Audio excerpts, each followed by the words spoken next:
Well, greetings, everyone, and welcome to another Thursday night of the Sports Crib, home of the Sports Crib Network. I got some new gentlemen, some new blood in tonight, guys. Gonna see new blood into the Sports Crib. Mike will be joining us pretty soon, but tonight we're joined by Spencer from CTS Sports and Mr. Chris Hendricks. Let's introduce those two, and then we'll get to our regulars. Spencer, how are you doing this evening? Hey, how you doing, man? I love your hair, dude. It's working well. I like it. Go for it. There's Bill. How you doing, Bill?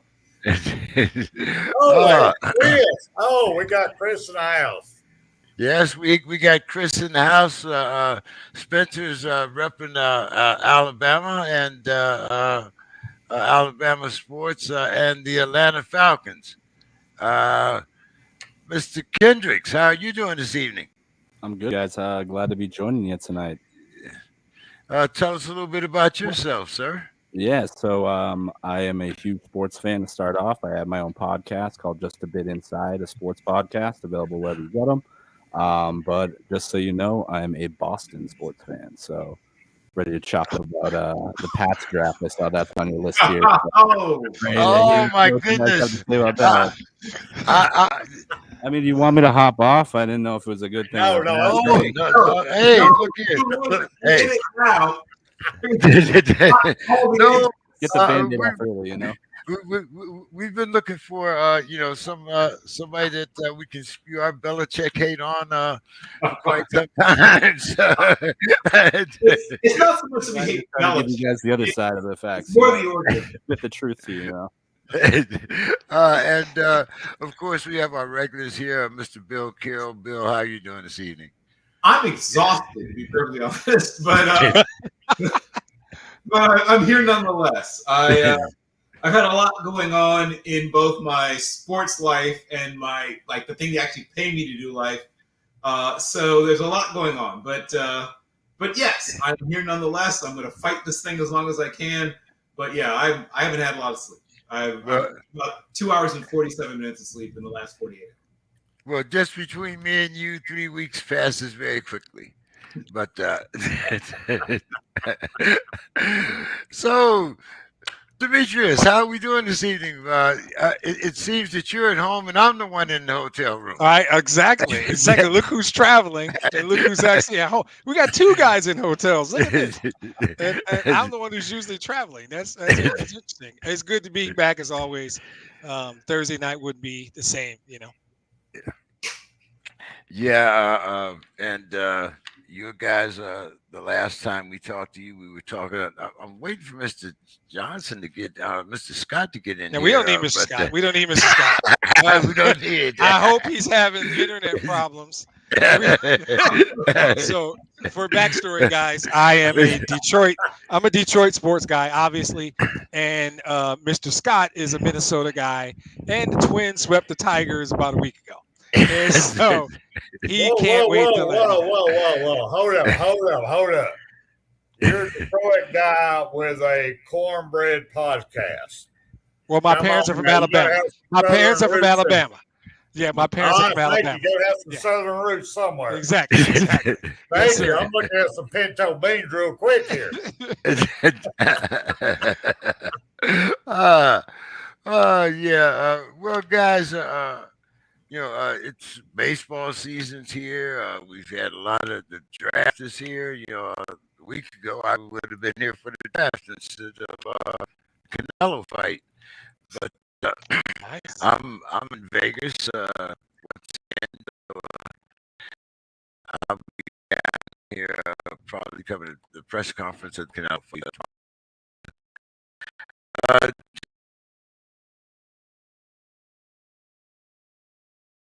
Real meat potato podcast.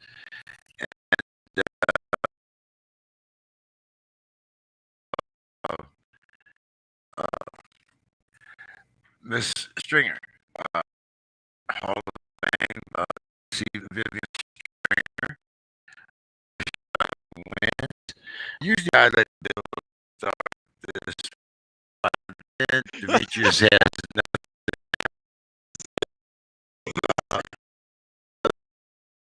Start out this time.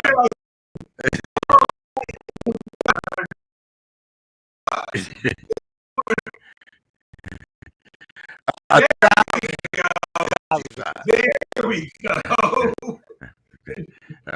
So I'm going to let you start out this evening, Demetrius, so Bill doesn't take all your thunder. Yeah, that's cool. And, I generally don't mind that because Bill is just a fountain of knowledge. So I generally don't mind that. But my thing, I'll say Bill the stats and the wins and losses and all that. My thing about C. Vivian Stringer is really simple. When you coach for 55 years, you impact the lives of a lot of young people, right? And you can talk about. I love the Mount Rushmore thing. I think it's always a good conversation because the whole GOAT thing, my feeling is there's only one GOAT. There's only ever been one GOAT. There'll only ever be one GOAT, and he's over my left shoulder. I don't do the GOAT thing. But I like to do the Mount Rushmore.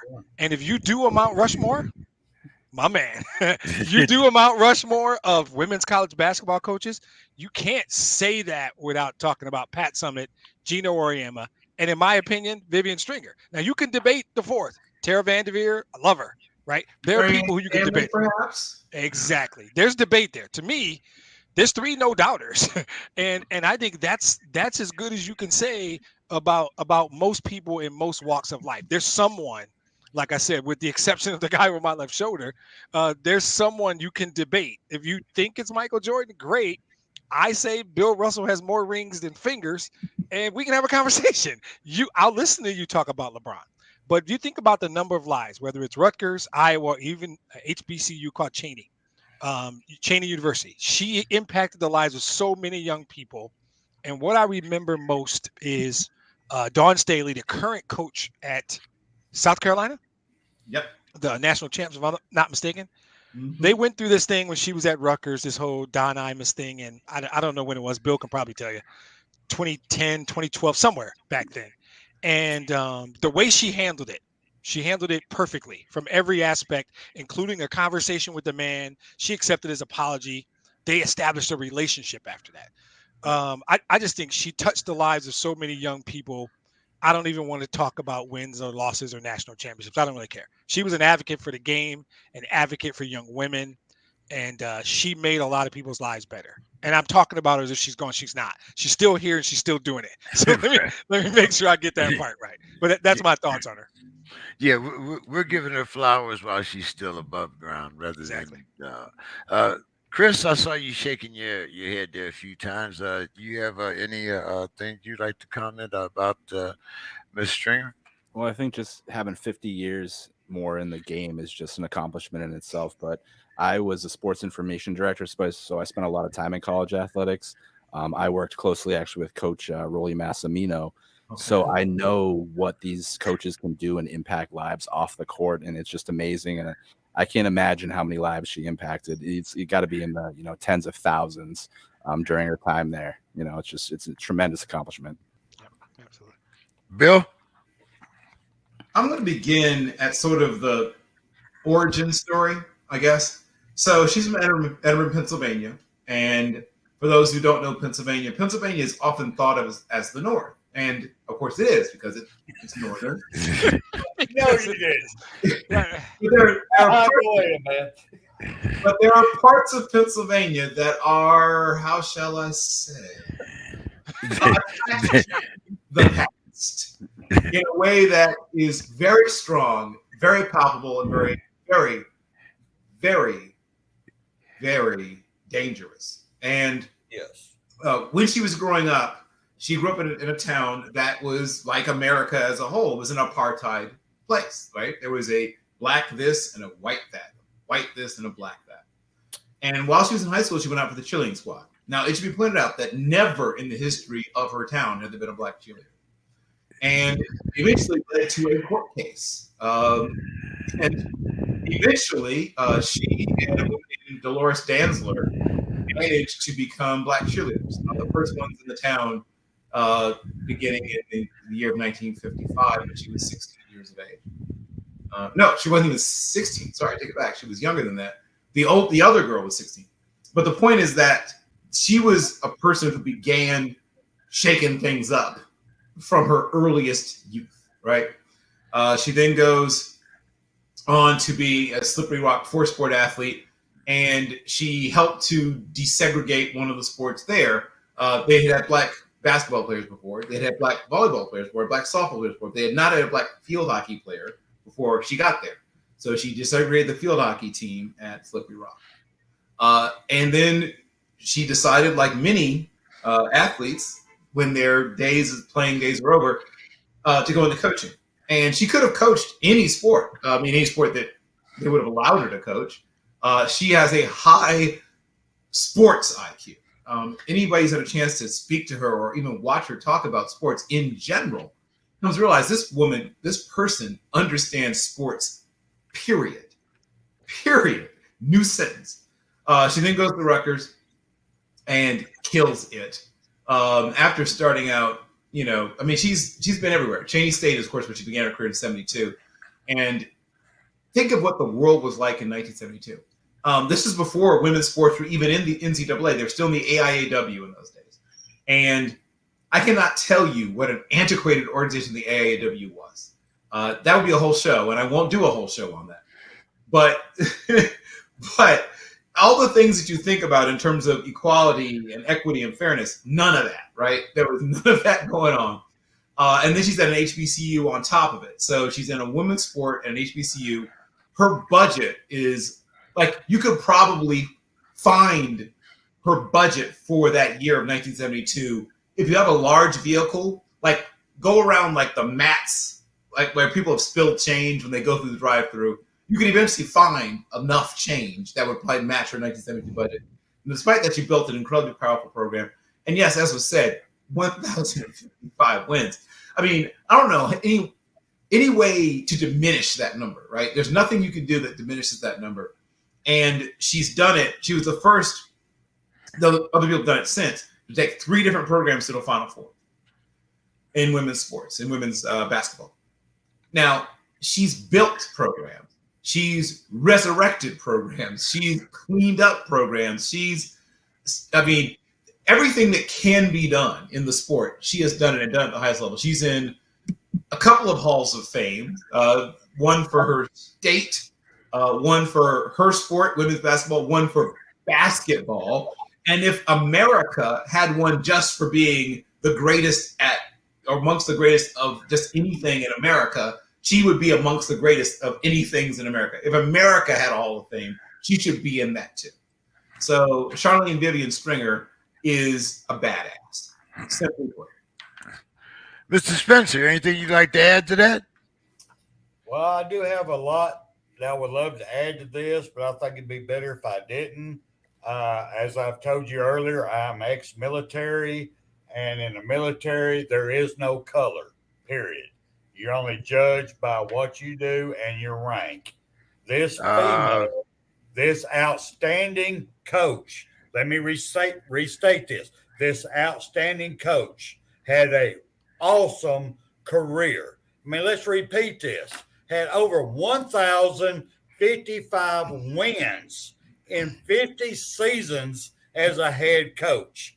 As a person, Pat Summitt was at Tennessee driving around a van carrying her players around to games before women's sports was ever acknowledged. Both of these great pioneers brought the women's sports where it should be. It has nothing to do with color. It has to do with the character of both these women. They were both great women, and they both deserve that respect. That's the reason I'm saying I'm probably the wrong person to be in here on this. No, not really. You have military men on both sides of you. But we might want to come on another show to talk about that color in the military. I apologize. I had some experience. No apologies necessary. But Sorry, man. you're talking about a Vietnam vet. I got the heart, brother. I got the heart for it. And a Panamanian vet, so things might have changed a little bit when you got in. But hey, like I said, that's a different story for a different show. But different show, right? We'll fight for the Monday night show. But you are definitely right. These two women definitely were pioneers in the sport, but you would kind of have to say that one had a much harder way to Yeah. a harder path to victory. Good Let's put it point. like I that. agree with you. Very good point. You're right. Very good point. Spencer, Brian Flores, his lawyer says that it would be wrong for the commissioner Goodell to arbitrate his case. What do you think about that? Should the commissioner of the NFL arbitrate a discrimination case? What's your thoughts on that? Oh, hell no. Seriously. His ass needs to get out of it. It ain't none of his damn business. What's he getting in here for? For money? I mean, seriously. This is BS, y'all. I'm sorry. I don't know what words I can say and I can't. Bravo, yes, exactly. Back up his ass and talk to his family. He needs to get out of this. That's my opinion. I'm out. Hey, we brought fireworks to the sports crib tonight. Chris, what's your thoughts on this? I mean, he should definitely not be involved. I'm not a Goodell fan. Obviously, I'm a Pats guy, so I don't want him touching anything involved with the NFL. So he can stand down on this one. He can take his $44 million and just stay away from anything involving this situation. I don't want to have him. I mean, it's definitely a conflict of interest. I don't even know why he's even thought of to be an arbiter in this case. Bill.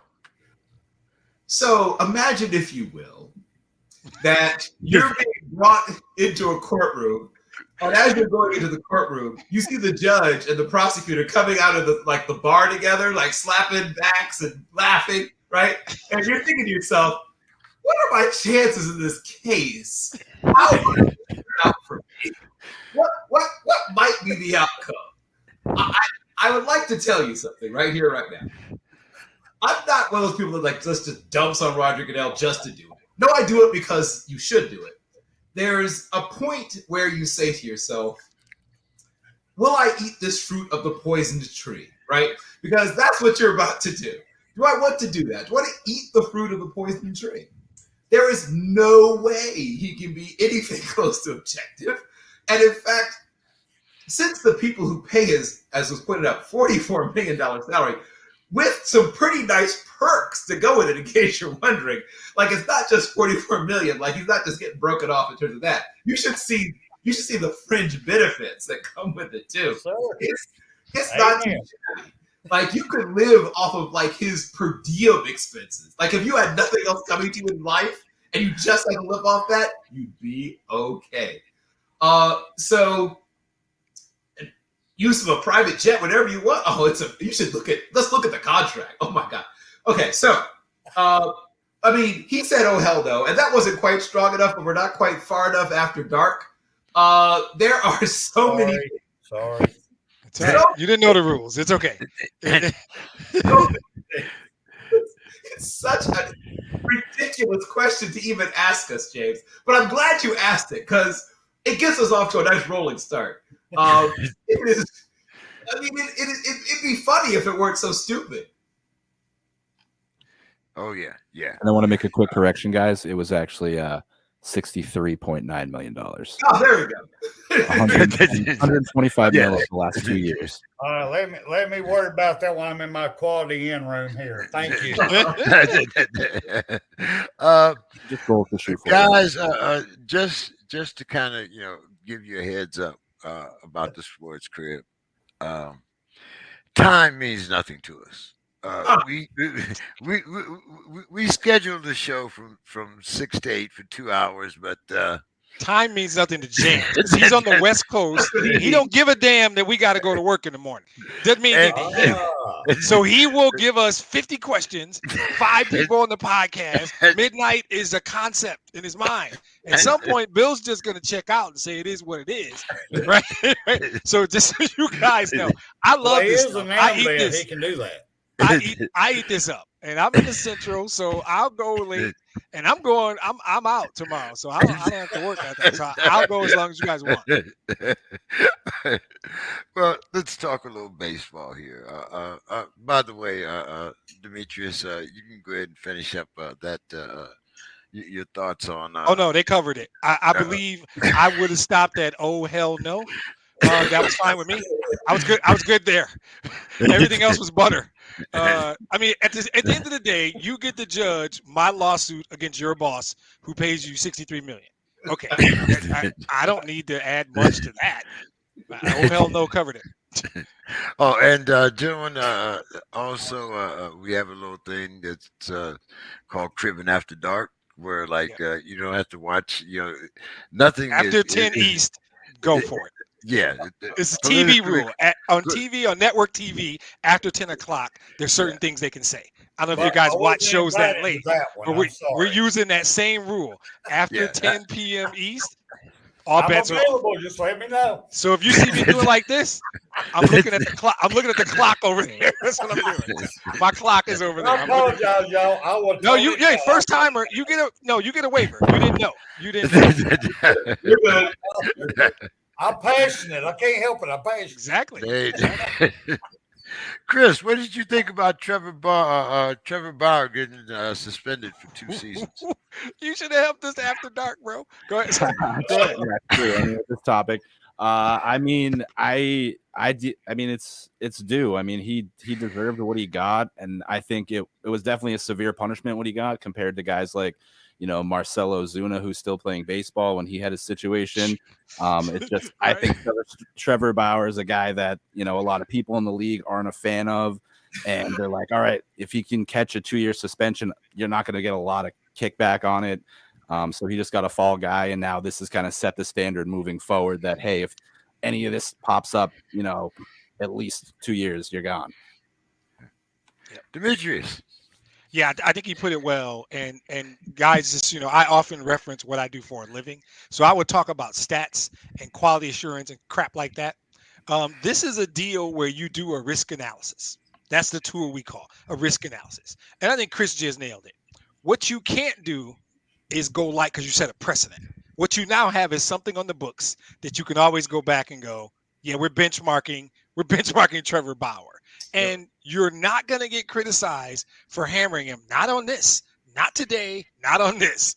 You will get killed if you don't go hard enough. So when you do the risk analysis, it's there's no perfect. So it's either we're too hard or we're too soft, and the risk analysis tells you go hard, smash them, because you're not going to get that much. You might get some ancillary criticism, but now you've also got that precedent set. So in the future, any type of severe domestic violence type stuff, you don't have to worry about it. Yep, we're benchmarking Trevor Bauer. You're gone, and it sends the right message. I don't know. I don't live that choking lifestyle. I don't know how that works. I don't know. I'm 53 years old. I don't know how any of that stuff works. Right? I'm calling old man right now. But the league, right.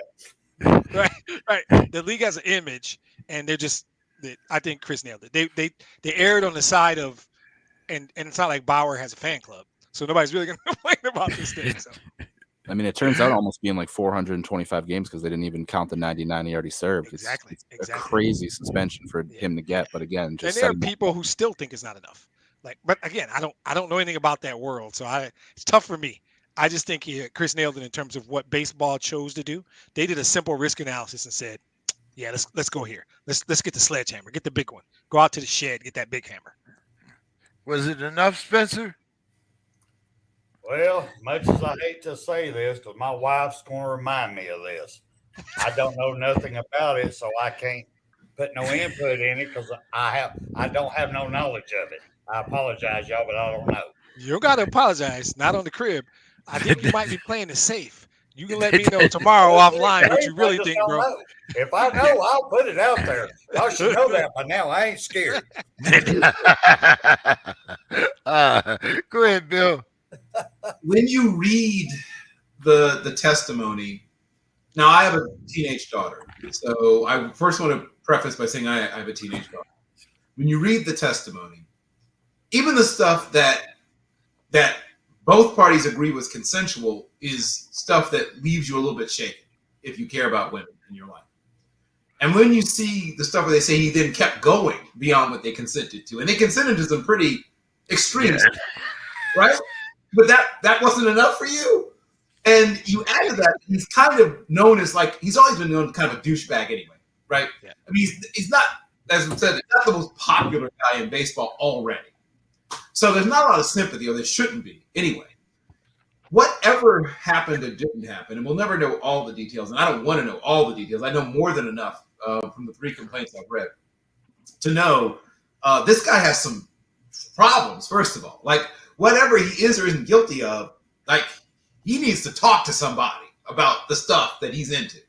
I'm not here to kink shame anybody, but some of the stuff, I mean, when you render someone unconscious, right? And that's something you're really into. That's kind of your thing. You're playing life, right? That's not okay. That can't be your thing, bro. That can't be. There's so many other things, man. There's so many really good things. That can't be your thing. What's going on? I'm missing something. Look here, man. You mean to tell big time here. What's the deal here? You mean to tell me that there's not a personal ad looking for women that I can choke out while having I got you. Yeah, I got no further. Where you going now? Look, I'm with you though, but there's stuff that you want to try and maybe find out. It can't be your thing, right? There's so many your thing, bro. Yeah, I'm sorry. I understand. Sorry, I am. Yeah. No, it's all right. It's all right. Blame this on Mr. King. This was supposed to be after dark. I can't even cut loose on this because it's not even 9 o'clock yet in Chicago. I just wait. It's supposed to be an hour from now, man. Yeah, we're doing 10 o'clock Central. Pandora's box. Kenny's 9 Central. We're going to come back to this topic. Talk about draft grades, man. He comes in hot with Trevor Bauer in the first 20 minutes of the podcast. That's a production thing, man. Blame Mr. King on that one. Yeah, I mean, we got basketball playoff, hockey playoff. No. Getting hot with that. Oh well. Okay. Let's bring it back down there. Here. Please, Demetrius, you want to talk about your Tigers? There we go. Yeah, I'll be quick.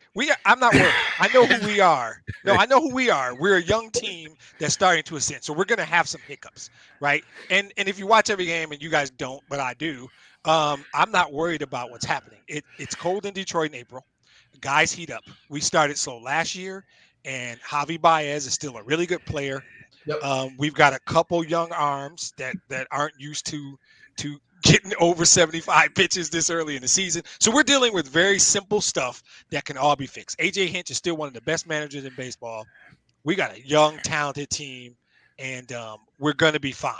I said next year was our year. You're going to see the growth this year. Next year is the year where I'm going to be talking stuff. Sorry, it's only 8:29. I'm going to be talking mad stuff next year.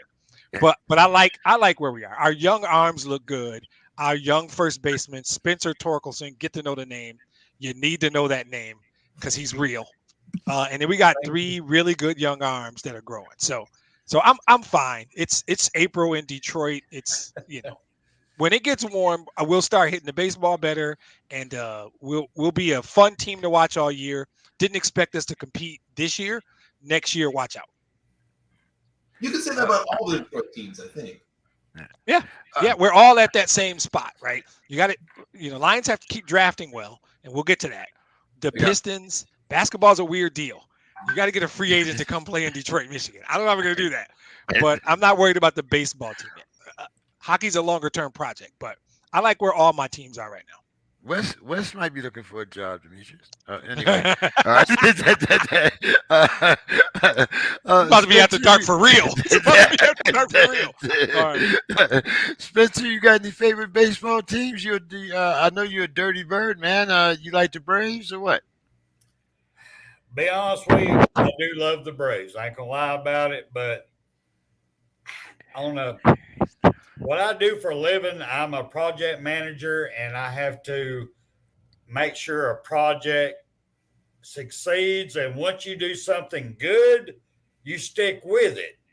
You don't trade all the people who got you there in that project thinking, well, my next project's going to be better, but I got a bunch of rookies.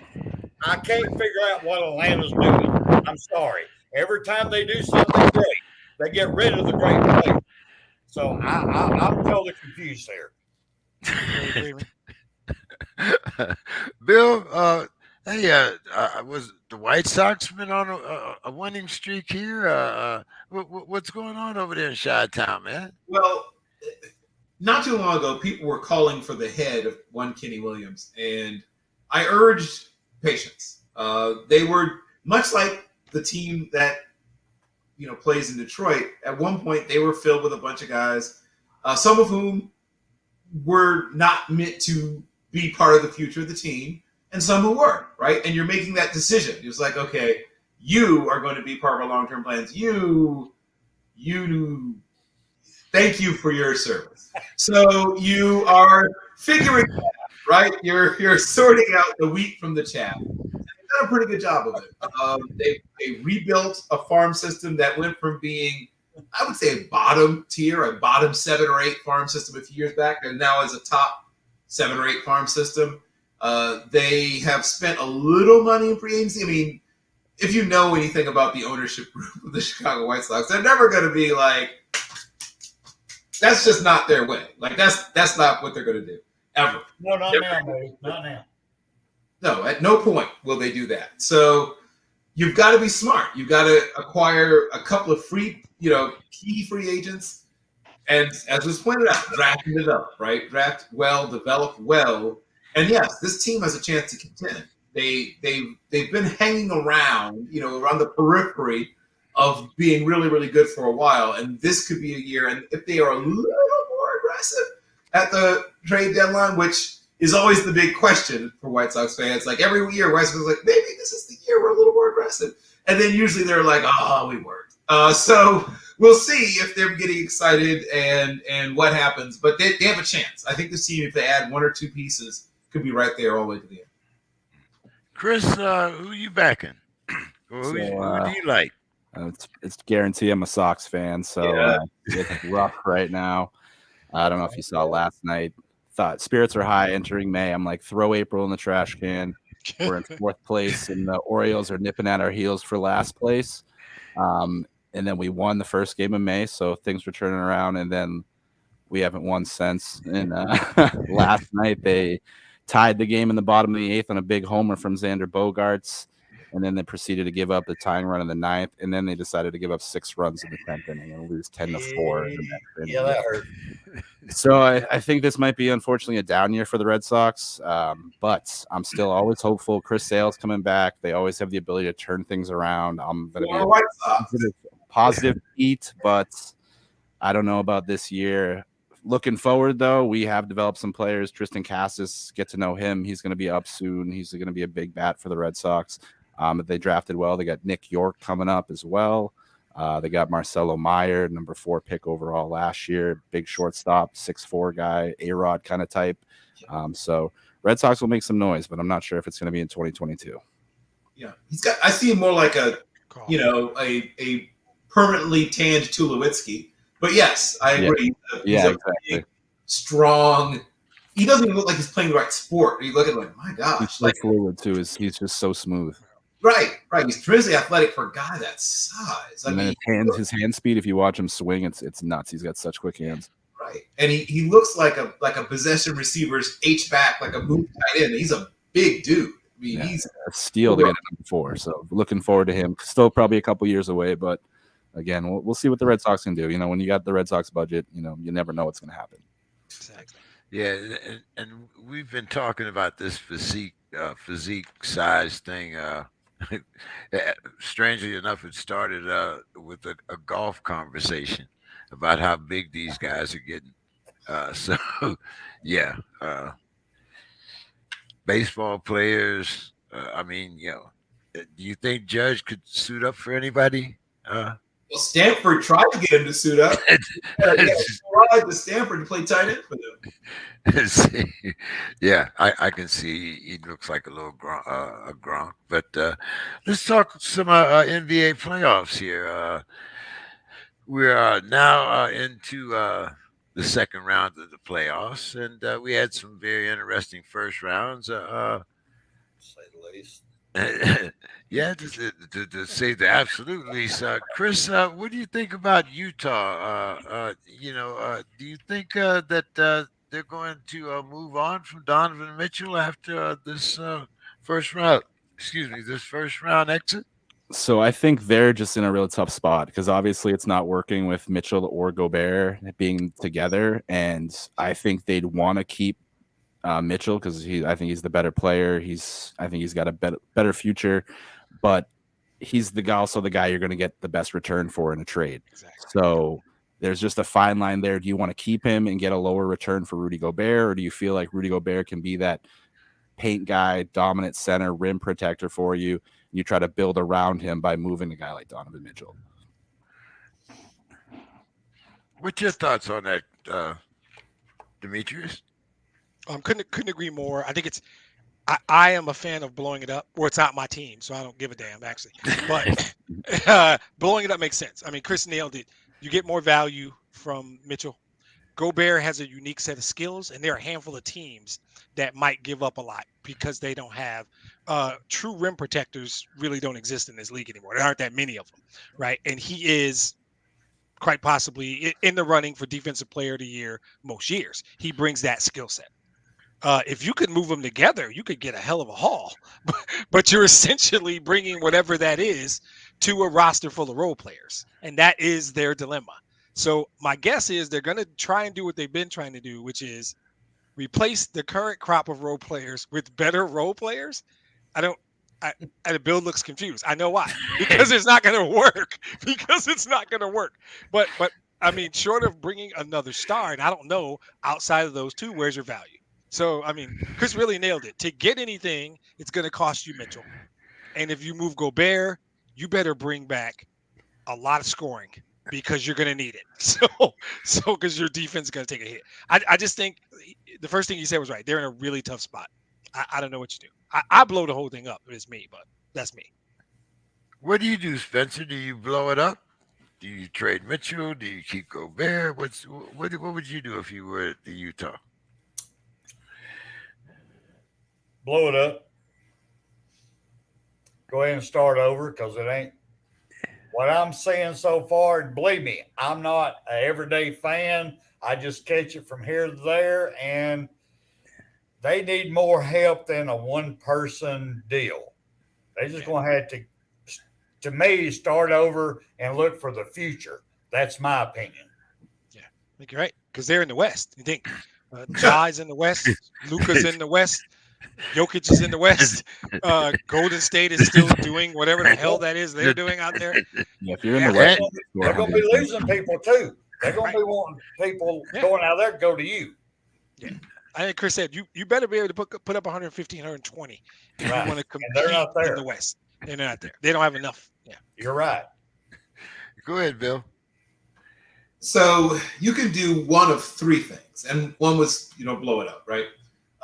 One is move one guy and not the other, and build around the one you don't move, and then the third and the most difficult and maybe even impossible of them is to somehow fix the chemistry issues you have with your two best players and bring in a fixer, right? A Chris Paul, but see, there's only one of them. Hey, watch it. Our friendship is on dicey. You don't touch Chris Paul. You know what I mean? But that's the point. There's only one of him, and somebody has him, and I don't think they're going to give him up. So that's the most difficult, practically impossible to do is to fix it, right? I think they're going to try the third thing, which is probably the wrong thing, but I think they're going to try it. I think they're going to try to do the hardest thing of all, which is to fix this thing that looks irrevocably broken. There comes a point where, as someone says, when you realize I can no longer duct tape. Like, I had a friend who had a Subaru hatchback from, I don't know, circa 76 or so, 77-ish, somewhere in there. And so by the time, we were in our late teens, this car is probably 18 years old, right?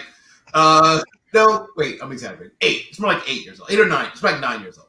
And it wasn't the best made car from the beginning. Like, it didn't roll off the assembly line a thoroughbred. I'm not trying to disparage this vehicle. It was but a Subaru hatchback, bro. We got that.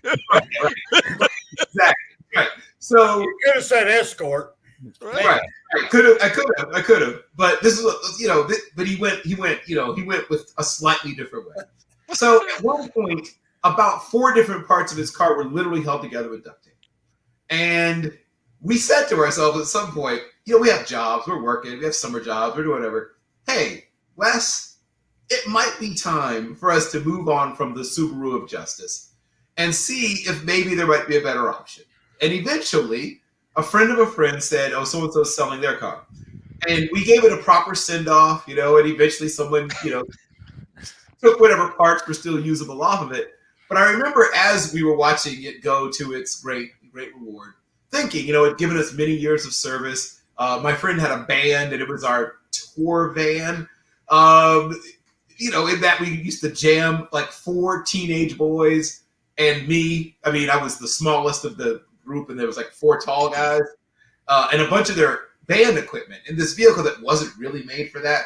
So that also didn't help that we were treating this car like it was a van, but it did what it could do as long as it could do it. And then there came a day when you said, oh, duct tape isn't going to fix this, right?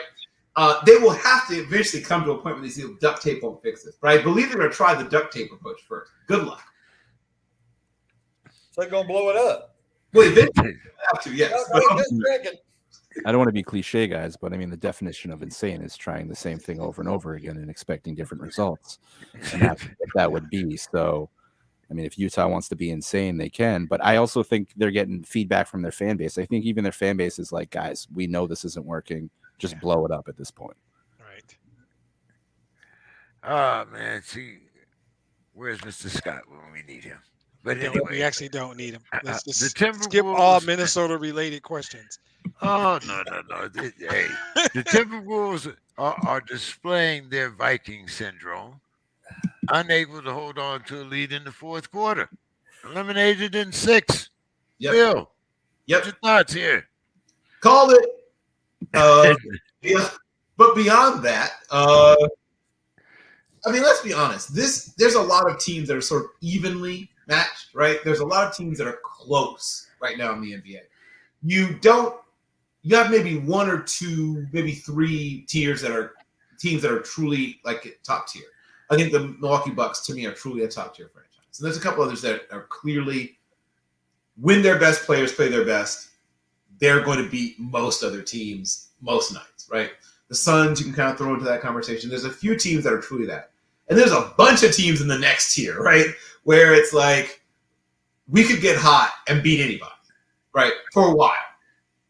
And then there's a tier below that where we're just good enough to sort of drag into the playoffs and to get eliminated. And the hardest thing to do is get from that we can drag into the in the playoffs and get eliminated almost immediately, right? Into the next tier where you're sort of dangerous. And then the next hardest thing is to make that last jump into the elite tier. And most teams never make it, right? I mean, that's why it's called elite. I mean, it's not elite if everybody gets there. It's hardest to do that long term, right? To get there and stay there. I mean, nobody will ever do what the Celtics did again. Nobody will ever do what UCLA did again. Like, those things are gone. Like, the game, both basketball at the college and pro levels change. You can't win 10 and 13 years. Like, that's done, right? But you can be a consistent contender. Milwaukee should be a consistent contender to win it every year for the next, well, what's Giannis? Is he 29? How old is he? I think he's in his late 20s, right? Yeah. If Giannis is 28, I think he is. They've got 28, I think he's 28, right? Good Lord. Well, then he's got 7 probably years, 6 to 7 years. As long as he's in his prime. 27. They do an even halfway decent job of putting glue guys, my term, around him. They're going to be right there, right? Devin Booker, sort of a similar situation. If you do a halfway decent, and John Morant is going to soon be talked about that way. As long as he's in his prime, and his prime is going to last a long time. He's still a baby. But you put the right pieces around him, they're going to contend from now on, right? You just pencil that in. And then the next tier of teams are teams that are put together somewhat differently. They don't have that one dominant player, but they have a bunch of good players. And sometimes you have too many players that are semi-dominant or dominant-ish. And that can sometimes be the problem, right? You can't have alpha means alpha, right? And you can't have 4 alphas or 3 alphas or whatever. And that thing where sometimes we'll be the coach or I'll be the coach. No. That doesn't work. The coach has to be the coach. The players have to be the players. The alpha has to be the alpha. And the others have to be betas through zetas, right? When people say we're going to build a super team and they just put a bunch of great players together, they don't realize that often that creates more problems than it solves. Right? Sorry, let me jump in for a quick second. Please Guys, do. let me let you know something that happens on the Sports Crib. Bill will talk for 5 minutes and forget the fucking question and never answer the question. He has not mentioned the Timberwolves once. I love what you're saying, Bill. You're my guy. You know you're my guy. He hasn't talked about the Timberwolves at all. It happened. Don't let it freak you out, guys. It happened. Subaru hatchbacks. It happened. I love the hatchback story. It happens, guys. I love it, so it never bothers me. But he may or may not talk about the Timberwolves. I will. Go ahead. What's the topic again? Here's the question forever if I don't mention the Timberwolves. So the Timberwolves are making that transition from a team that just sort of kind of is hanging around the playoffs just to say they made the playoffs to a team that actually can do damage in the playoffs, right? And it's a hard transition to make, as I just said. It's hard to do that because, one, you need to have players that not only know their roles, but execute their roles when it's harder to do so. When is it harder to do so? When you're playing better teams and you're playing them more than once, right?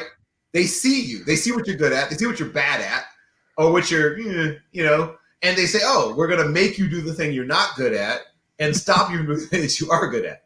And they don't have that guy yet who's the answer, right? You don't have a Giannis or a LeBron or a Ja or a Devin Booker or even a Luka, right? They don't have that guy. We talked about that guy. They don't have a that guy yet. And I love Karl Anthony Towns. I do. And I've defended him before. But he's not quite there yet. He is not. He's not. And if you wanted proof that he's not quite there yet, ta-da! Right. Again. Demetrius.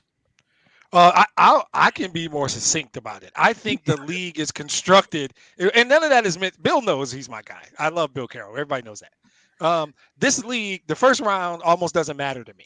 Like, I think the Eastern Conference Finals are actually happening now because I think Boston and Milwaukee are the 2 best teams over there, especially with Embiid hurt. Sometimes that bothers me. I've said for months nobody in the West is better than Phoenix.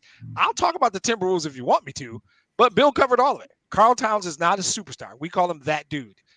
Minnesota doesn't have that dude. They will never get out of the second round unless Karl Towns becomes that dude or they get that dude. They don't. Patrick Beverley is a dude. There's some of them, but Anthony Edwards is trying to be that dude. Anthony Edwards can be. Should be that. He might be closer to being that dude than Karl Anthony Towns will be. I 100% agree with you. So to me, the NBA playoffs get interesting. Supposed to be the next round, but because Boston and Milwaukee are playing now, it's a round early because I think the 2 best teams in the East are playing right now. Yep. So, and I don't think anybody in the West is close to Phoenix, short of injury. But we can still do all the topics. I wasn't trying to be like that. I'm just saying. I don't really have a lot to say about Minnesota. It doesn't surprise me. They don't have the team construction to get out of the They're fun to watch for the playoffs. Yep. Yeah. Go ahead, Chris. Well, I mean, that was kind of my couple points I threw in there. They were fun to watch. They're not there yet. Anthony Edwards had a good showing in the playoffs. He's, like I said, trying to be that dude over Karl Anthony Towns. Karl Anthony Towns didn't show that consistency in the playoffs. I think he felt the pressure and just couldn't really step up and be that guy. It would have been fun to see this series go 7 just because, like I said, I thought it was a fun series. But, I mean, the better team showed that they were there. Yeah, that streaky behavior, though, 32 points in the first, 19 in the second, 32 in the third, 12 in the fourth. 14, that drives me bananas. 12, that drives me 14. bananas, man. That's a tough watch for me. What about you, Spencer? Did you enjoy watching the those easiest games? question you've asked me all night. Timberwolves get eliminated in 6. Don't let the door hit you in the ass. All right. I love it. Look, it's after dark. I don't care what time it is now. We're going after dark as of right now. I'm sorry. That's No, true. you're good. Oh man. Oh, let's see. Who we want to talk about? Oh yeah, let's talk about the Nets. Oh God. Yes. Between the rock and the hard place. Chris, Harden. Well, I love how resign Kyrie, keep the core of Kyrie, Durant, and Simmons intact, or the hard place. Trade Kyrie, keep Kyrie and Ben Simmons as the core. Keep Durant and Ben Simmons. Gotcha. yeah, I think I mean, as I'm a Boston guy, as we've talked about, so I think Kyrie's poison. I think he comes to the team, he You just think? ruins the energy, ruins the atmosphere, makes it about himself, and he showed that this year with just what he was doing. And I just don't think he's the right guy. I think KD, it's up to him. If I was the Nets, I'd be working hard to make sure he's the guy that's staying here, build around him. Ben Simmons is a giant question mark. Who knows what's happened? He posted on Instagram or something today about his back surgery going well. But, I mean, he's another story for another day with whether it was actually a back surgery, because he apparently passed a physical to get traded. So if he had a back injury before then it should have popped up on his physical. But now he has a back injury. Before it was mental health. Who knows with him? But if I was the Nets, I'd just focus on keeping KD. What would you do, Demetrius? Look, I'm invoking my rule. I will not discuss that team. Bill, you can have my time. Nope. Go I'm ahead. not talking about Kyrie Irving ever. World B. Flack can burn in a pile of rubbish. I don't care about that dude. Yeah, Don't talk there are certain things that we have certain Nicknames pet is not pet names for. Yes. Kyrie, of course. Flat the world peace. Way to say it. Will be flat. World of B. course. Flat is what we call Kyrie instead of it. World B. Free. And then some people call LeBron "Take My Talents." Is that what we call LeBron? Yeah, take Take my talents. Mr. my talents is Take what my LeBron said. talents. Yeah, that's LeBron So James. there's a little nickname. World B. Flat. I don't like. Look, I won't even sugarcoat. I do not like him as a human being. He's a phenomenally talented basketball. I don't like him as a human being. So in general, when the Nets come up, my feeling was always that as a talented group of individual players, that's not a team. I wouldn't bet a penny on them. And I can't stand that guy. So I generally defer my time on this team to Bill because I don't like him. I as much as I enjoyed being right, and I was right about this team as well, there's something so almost sad also about it too, right? I mean, as was stated, there's a real conglomeration of talent, but they don't belong together. Like there's Ben Simmons. I hate to once again say I called this one too, but I saw Ben Simmons in college. Like, this is the guy they're talking about. This guy. I mean, yeah, he's tall and he moves well, but he's not a great basketball player. Like, why are people talking about him as he's a great basketball player? Like, it confused the living daylights out of me. And I know that the NBA is all into potential and upside, but he never did anything. I can't think of a time where I saw him just take over a game in college, right? He's playing in the SEC, which is a decent, it's good basketball. LSU is a decent program. But there's times when he wasn't even the best player on the floor on his team. How is this guy the guy that people are selling themselves on? This guy? And to take him at the top of the draft and say you're going to build a team around this guy who, he moves well and he's a good passer, but he's basically a more athletic but less skilled Tony Kukoc. But he can't shoot. And Tony Kukoc was a good shooter. Sorry, let me tell the story, Bill, just a second. We did a podcast once, and it's too good. He asked Bill about Ben Simmons, and Bill stared deeply into the camera and said, I only have one problem with Ben Simmons. He can't do the one thing you need to do to become a really good basketball player. He can't shoot the basketball. And it cracked me up. And so now, every time you talk about Ben Simmons, you're going to hear the words, he can't shoot. I don't know why he's bashing Ben Simmons. If we're talking about the Nets, Ben Simmons is not the guy we're supposed to bash. You know the rules. But I get it. The guy can't shoot. He never fails to mention that Ben Simmons can't shoot. Well, the hard place was to trade Kyrie and to keep Simmons and Durant. To who? Who's gonna give you something for Kyrie? I'm sorry, I thought that part was a joke. Nobody. What? I'm sorry, I didn't take the question that seriously. Who's giving you anything for Kyrie Irving? I know I'm biased and I hate his guts. Chris, what's Boston gonna give to get Kyrie back? Kyrie, who's knocking down over Kyrie at this point? You can have a. I don't even want to talk about having coming back. I'm not even gonna say anything because I don't even want to think. Can we get a bag of practice balls? How about straight up a bag of practice balls for Kyrie? Yeah, if we can maybe trade for him and then trade him overseas or something like that. Right, see, he's thinking about it. He wouldn't even go for the bag of practice balls. He's like, we gotta have balls to practice with, man. What are we gonna do? He don't want to do that deal. How come these balls aren't flat? They're inflated basketballs. They're well done. I like that. Sorry, I get fired up around that guy. Yep. I'm gonna be quiet. I got it. Spencer, you want to jump in here? Well, and donate your 2 actually, cents? I would, because I see it different than all y'all do. Oh, I can't wait to hear this. All right, here you go. Kyrie reminds me of an Alabama wide receiver, Algie Hall. Both of them have all the talent in the world.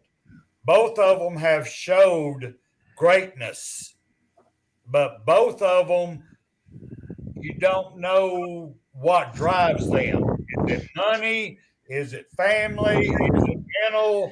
There's something going on that coaches can't figure out how to make them play to their full potential.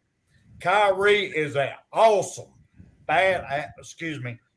No, Close enough, bro. player, but he chooses not to for some reason. Algie Hall for Alabama did the exact same thing. He was an awesome player, but for whatever reason, he chose not to show up for school, whatever the reason is. Anyway, both of them are massive talents, but they choose not to be on game time, and I don't know why. I don't know much about the kid from Alabama. Kyrie's an asshole. I don't know about the kid from Alabama. That's why he thinks he's the smartest guy in the He's room. in his mouth already, and he's in Texas right now. So Wow. pretty much the same situation. But I apologize. I mean, I do have a lot of respect for Kyrie. Yes, he is an asshole. I won't deny that. I don't. He has talent. Yeah, Michael Jordan didn't have an attitude. Michael Jordan was an asshole too. Yeah, Michael Jordan was an asshole too. Man. Okay. And he was I'm from Detroit. I'm from Detroit, Michigan. Why would you ask me about that guy? I'm just asking. Michael Jordan kept Isaiah off the dream team. He's still an asshole in my book. Don't ask me about that guy. Well, You got to pick a better example. You got to pick another. I don't. I don't love or respect either one of them. Right. So and we're after dark now, so don't get me going. Right. When they throw the ball in the air, Michael Jeffrey Jordan shows up unless he's dead. I mean, that's the big difference. Is that you don't guys show up and compete unless he's literally dead. Let's see here. Beating the 76ers. Demetrius, no Embiid. Harden scores 16 in the opening loss to the Heat. In the second game, Massey drops 34, but Miami holds home court as they travel to 50 up 2-0. Is this going to be a gentleman's sweep or a sweep?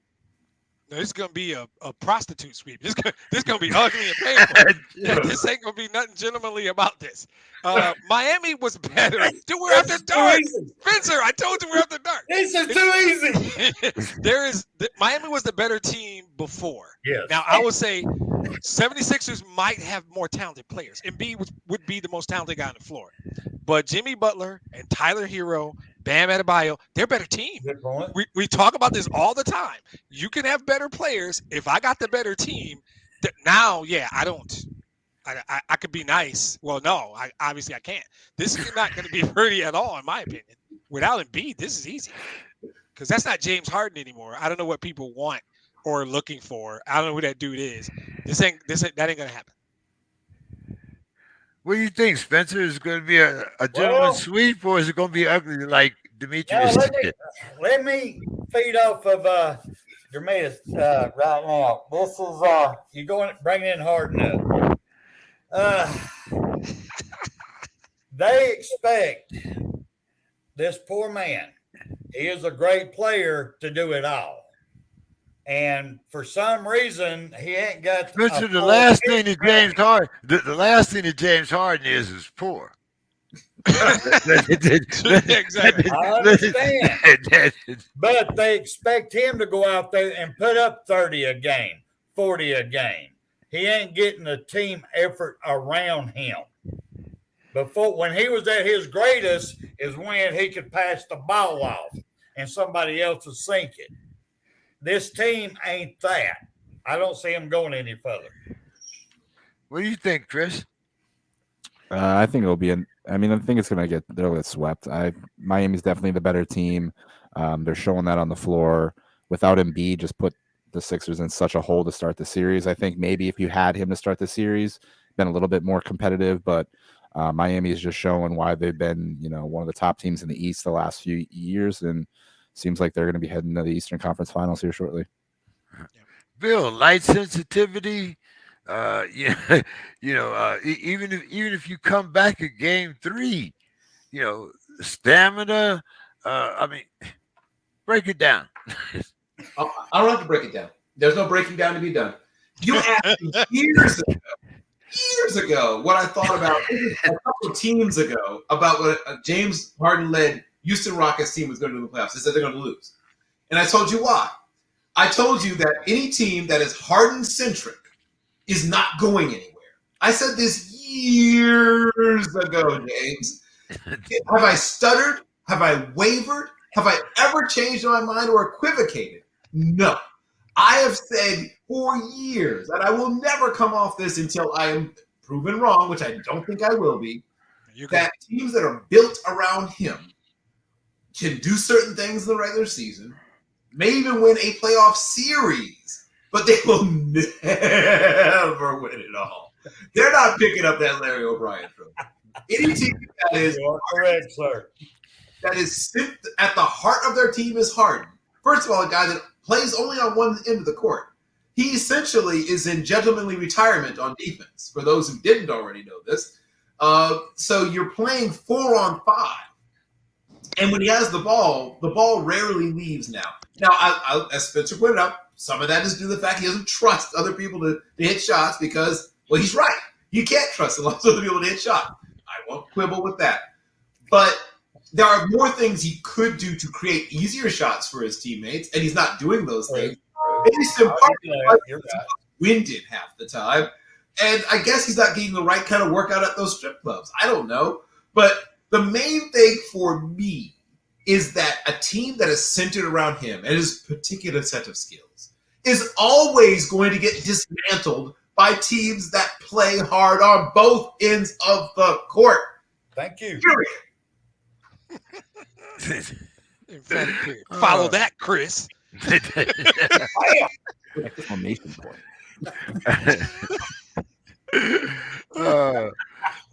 Chris? I thought I already threw my 2 cents in on this one. Okay. I'll follow up. That was a brilliant point by Bill. Well, let's talk about your series here, Chris. The Celtics and the Bucks. And the Bucks. Giannis takes the matters into his own hands as they dominate game 1, but then Mr. Brown comes back and drops 30 to even the series at 1 apiece, going to Milwaukee. Chris, what's your thoughts? Close series, seven game series. What's your thoughts I think it's going to be close for sure. I wouldn't be surprised if it goes 7. I hope it doesn't for the Celtics' sake. Just kind of hoping that they move on, don't have to play 7. But from the way the games have been, it looks like it's going to be a 7-game series. Definitely was a little worried after game 1, but I love the adjustments the Celtics made game 2. They realized the focal point of Milwaukee's defense is they're going to make you shoot threes. So luckily the Celtics made their threes in game 2. First game, they attempted a franchise record in the playoffs. Second game, they actually made a franchise record in the playoffs. So good to see that. I think one of the unsung heroes right now is Grant Williams. He's just been tremendous defensively, but also he's been hitting his shots on the outside. So I think he's been a key guy for the Celtics, especially with Marcus Smart out of the lineup. But with him coming back on Saturday now. I can't believe they spaced the games out so far. They played yesterday, and now they're not playing for like 4 days. It's nuts. But with him coming back, he'll just be another spark defensively. I think, if the Celtics can hopefully, take one back here, going to Milwaukee, that would be huge. And then, everything's possible once they're back in Boston. What's your thoughts, Bill? Bill's gone. Bill. Go Right ahead, Demetrius. right here. So, Right. I think this is. Sorry, Chris. This is going to be a 7-game series, but it's going to be a thrilling 7-game series. Like sadly, this is probably the best series that you'll see of all of them, even including the finals. This is probably as good as it gets, and everything afterwards seems slightly anticlimactic, quite frankly. But this is going to be great. Like, you're going to tell your grandchildren about this series. You're going to see both teams play at an extremely high level. The coaches coach at an extremely high level. You're going to see players that are 6th and 7th guys off the bench step up and do great things. This is it. Like, this is the one. If you don't watch any other series, watch this one. If you like basketball even a little bit, this is the series to watch. You're going to see so many guys elevate their game. You're going to see this is the one. Like, there's no better. This is the best thing going. The NBA should make sure that everyone sees this series, because frankly, the other series are not going to come close to being able to match the level of this one. What do you think, Spencer? Bucks and Celtics. It don't damn matter. They ain't going no further after this. Ooh. Okay. Hey, All right. Okay. All right. So, I'm going to have to say that definitely got to bring you back, because we got to know what's going on, since it's not going to be the Bucks or the Celtics. Yeah. Demetrius, your thoughts here. I already said this was the Eastern Conference Finals, and I'm not backing off. I think it might go 7. I believe that Boston has made, from last year, the largest improvement of any team, and I think it's on the bench. Shockingly, it's not on the floor. They're being coached at a different level right now. I'm ashamed that I did not know enough about this guy, but that team is being coached very well. Now, I believe that Giannis is special, and I really like Milwaukee. But I think this is the best series. I think Bill said Phoenix is still out there. I don't know what Spencer's talking about, and it's after dark. Let's see. I guess you're talking about the Heat, but I'm telling you, I like either one of these teams against Miami. So I think your Eastern Conference Finals is happening here. I do like it to go 7, Chris. Sorry, I know you, and I think you do too. But you'd like, yeah, Boston. I know, and I think too. Like, when watching the first 2 games, the scores I think have not been indicative of the play at all. I think the scores are going to be a lot closer with the remaining games in the series for sure. Now that feeling out process is done, and I think it's going to be highly competitive. Like Bill said, it's going to be a great series. Yeah, my fear for you is, are you guys going to shoot that well every game? No, I mean, that's what I'm saying. Like, first game we miss all the threes, second game we make all the threes. So I think they definitely got to figure out. Can't regress live in to the mean. Yeah. You're not going to be as bad as the first game, and you're not going to be as good as the second game. I don't know where the mean is, and Giannis is not going to play that way either. So yeah, it's going to be tough to go inside with Giannis. But if Tatum needs to get inside a little bit more, I think he's had a huge coming out this playoffs, especially going against KD that last series, and now here against Giannis is just 2 like huge milestones for him to prove himself. Yeah, but I'll do as I often do. I'll just quote Bill Carroll. If you're going to watch a basketball series, watch this series. This is the one you want to watch. Quote. Right. Demetrius, Suns, Mavs. Lucas scores 45. Suns continue to shoot 50%. Win game 1. CP3 takes over last night in the 4th quarter. And the Suns are going out to Dallas 2-0. Gentlemen sweep. Maybe. Yeah. So here's something else, guys. In case you guys stick around and get to know me, I have an unnatural love for Chris Paul. Right? There's a list. This guy's at the top of it, and then there's Tom Izzo, Joe Dumars, and Chris Paul. That's how the list goes. What's that? Joe Dumars over Isaiah. Joe Isaiah and I share a birthday, ironically enough, but Joe Dumars is a better human being. My guy is a smiling assassin. Isaiah's got a little bit of asshole in him. I'm honest about it, right? Joe Dumars is just a better human being. Isaiah was the greatest Piston ever. But Chris Paul is the closest thing to Isaiah Thomas there's been in a long time. He's a leader. He could score. He could shift his game when he got a dude on his team like Isaiah did when he got Joe and others. I just love Chris Paul. I have said for at least 2 months, right after the new year, Phoenix is the best team in the West. Nobody's catching them. I won't even talk about the West that much. I called Phoenix in the West around New Year. I am not wavering on that. I still like the Boston-Milwaukee winner to make a good series. So to answer your question, yeah, Dallas doesn't have enough. Phoenix is too complete.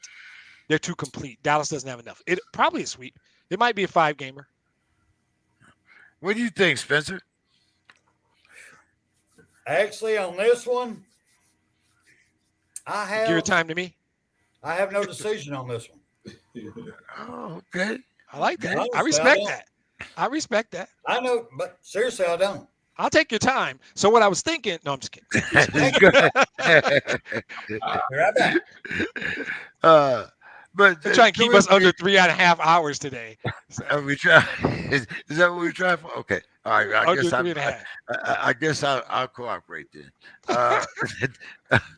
Chris, what's your thoughts on that series, Suns Mavs? Yeah, I think Phoenix can get the brooms out. I think this one's going to be a sweep. Like everyone's pretty much said, Phoenix is a pretty complete team compared to the Mavs. Luka's going to show out. He'll do what he can, but I just don't think the Mavs have enough depth-wise. Brunson's been a nice addition for them, but between the two of them, they just don't have enough firepower to compete with the Suns. So I'm thinking that they can get the brooms out, sweep away the Mavs, and head into the Western Conference Finals. Now let's talk about my favorite series here, the Grizzlies and the Golden State. Chris, do you think that Draymond should have been assessed a flagrant 2? And what do you think about the 47-point performance by Ja? Do you think the Grizzlies can steal one game at the Warriors' court? Yeah, I mean it's the Draymond thing's tough. I think he just carries a reputation with him, so anything he does is just going to be hyper-analyzed and taken to the 10th degree. So it's also tough to take a guy his caliber also out during a playoff game. Obviously, it had some effect on the game, but it's just due to his reputation, I think, is the reason that it was what it was. As for Ja, he's definitely one of my favorite players to watch lately. He's just been, such a thrill to watch. He's one of those guys, when he gets in the air, it looks like he's kind of floating. He's just suspended in the air, just drifting. So I think he's going to do as much as he can, but I like the Grizzlies. They were kind of my dark horse to come out of the West. I like Boston and either Golden State or the Grizzlies, so it's kind of coincidence that they're hitting head-to-head here because I like both teams here, but I think with the experience that the Warriors have, just making those deep playoff runs, that just the youth of the Grizzlies isn't going to be enough, but definitely a good foundation there in Memphis, and this won't be probably their first deep run in the playoffs. See, I was kind of put off by the remarks by Ja to Steph, and not because of the difference. I've been that young gun. I've understood. Trying to take down the old man and so forth and so on. But dude, you tied up the series. You didn't go. You're not going. But anyway, I digress. Go ahead, Demetrius. Youth is what you're talking about. And so to answer your question, I grew up in Flint, Michigan, and Draymond grew up about 20 miles north of me in a town called Saginaw. And he went to Michigan State, as did I, and played for Tom Izzo. That's just how we say hi. I don't know what the big deal is. That's just how we get down. Chris is right. It's reputation. You make your bed, and then you have to just take those, right? I don't know. He's earned it through legitimate stuff, so we're not going to sit there and act like he ain't walking around kicking guys in the groin and doing all kinds of nonsense, right? So he earned the reputation. If you look at that as an isolated incident, which you can't do with him, he blew that, right? Anybody else, that wouldn't have been what it was. But that's just kind of, to him, I believe his response was, I'm not changing the way I play basketball. Like I said, he came up in Saginaw and he played for Tom Izzo. That ain't going to stop. That's not going to stop. So, but as far as the series, say again? And then compared to what happened in Game 2 with Brooks and Peyton Exactly. Jr. Exactly. Second. So in terms of the series, I think it's going to take so much from Ja that basketball wears you down. I don't know. He's going to have to bring next level effort 3 more times. And maybe he is young enough and talented enough that he can. And because he does look like he stays in the air longer than a regular person does. You could just kind of see it, right? It's like, wait, why is he not coming down yet? So he is incredibly enjoyable. I'm liking that series. I don't think either one of them is going to beat Phoenix. So I'll watch it and it's fine. Whoever comes out, Welcome to the Valley of the Sun, or some 70s rock song. I don't know what it's called. Spencer, what's your thoughts? Well, first of all, I got to ask you a question, James. Was you on the sniper division in Nam? Excuse me? Was you a part of the sniper division? No, sir. You're a sniper. No, sir. I was alert. Okay, I was just curious because this whole time on the screen, I'm just seeing your eyeballs. Top of your head, right? I know. No, he does that on purpose. Hey, that's a good call. He does that to create this whole aura about the sports crib. Like, But it's a good aura. Don't mess with us. Right. Don't mess with this unit. Sometimes he has the cat in the background to soften it up, but other times it's like. But on this foul thing, as much as I'm old and I'm old school, what Dylan Brooks did in midair, he didn't go across the arms to do a fragrant body check foul. His hand hit the man's front cheek, came across his ear, shoved his head against his left shoulder, so he had no control on how he fell. That was an intentional takeout. I just think he did it to hurt the man, not to foul him. I think it looked like the definition of a flagrant foul to me, and I think the league is going to make a statement in how they handle it. Well, see, I'm like Demetrius. I'm the old man with the black socks out on the lawn. Out on the porch, that little kids to get off the grass. If you leave your feet and go up in the air, what happens? What happens? I Bill, we used to love to catch that receiver up in the air. Football, you get him in a pile. We used to, but still, it don't make it right.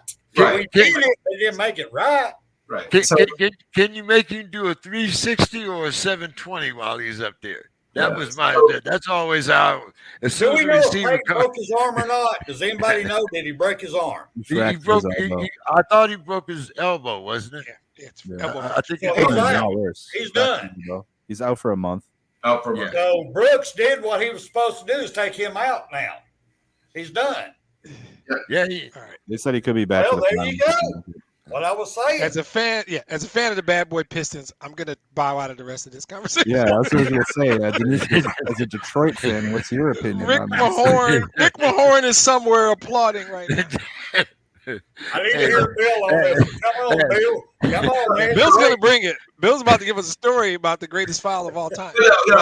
Actually, I could. There was you talk about Mount Rushmore's, like Jungle Jim Luskatoff, Larry Siegfried.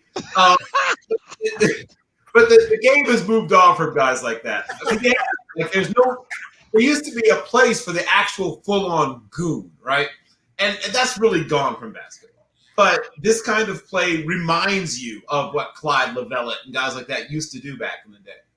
But they've essentially eliminated that for the most part. Two things I want to say. One, as was said, Draymond is getting the same sort of treatment that guys like Conrad Dobler did in the NFL, and Ndamukong Suh more recently. If they see you do anything, even borderline, it's you again, right? Oh, go to the principal's office, because everyone's used to you being the one that goes to the principal's office. And then the Brooks situation. There's no defending it.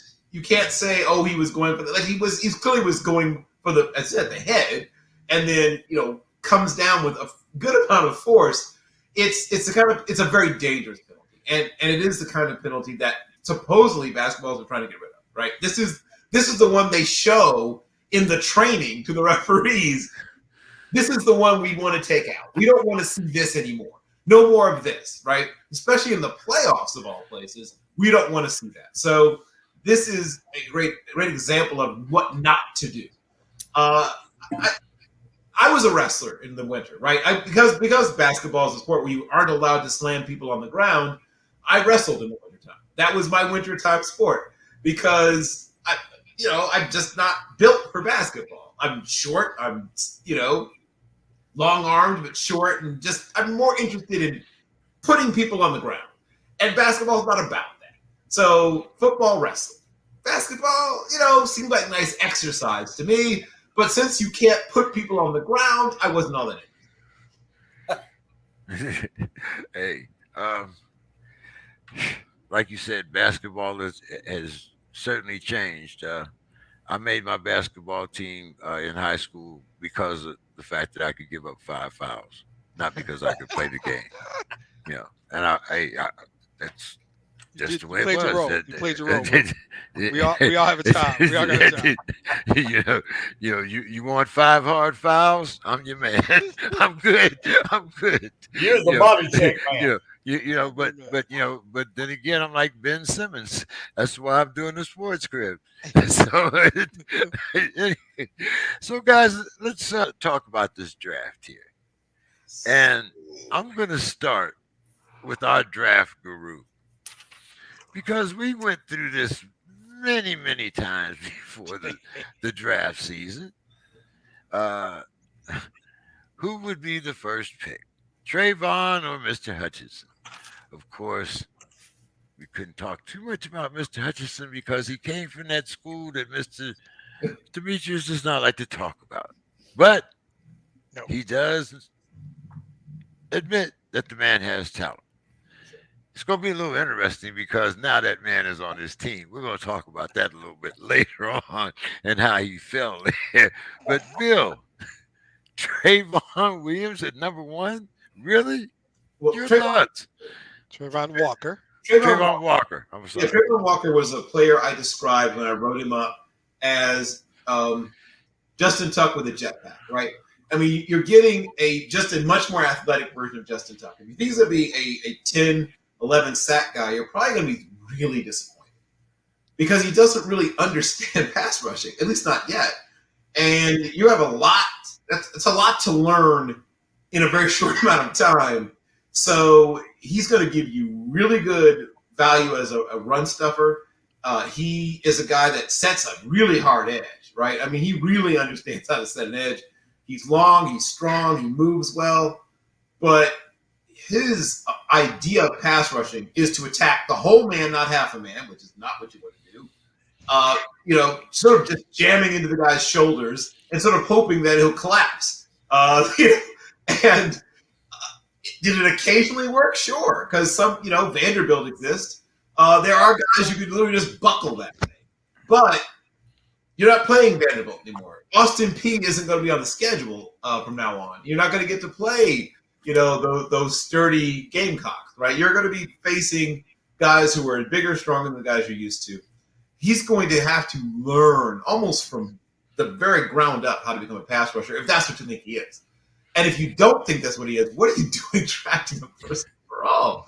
So one of two things. Either they truly believe they can teach this guy who doesn't really understand how to rush the passer, And he's this great, uncut diamond. They're going to just shape and mold and cut away until it's this beautiful, gleaming gem. Or they decided to take a do everything well but not anything great player first overall. I'm not sure which thing is more scary to me. But I will say it was a pick that I pushed back against. I'm fine with being wrong, but he turns out to be great. I enjoy players exceeding my expectations. Alvin Kamara is a great example.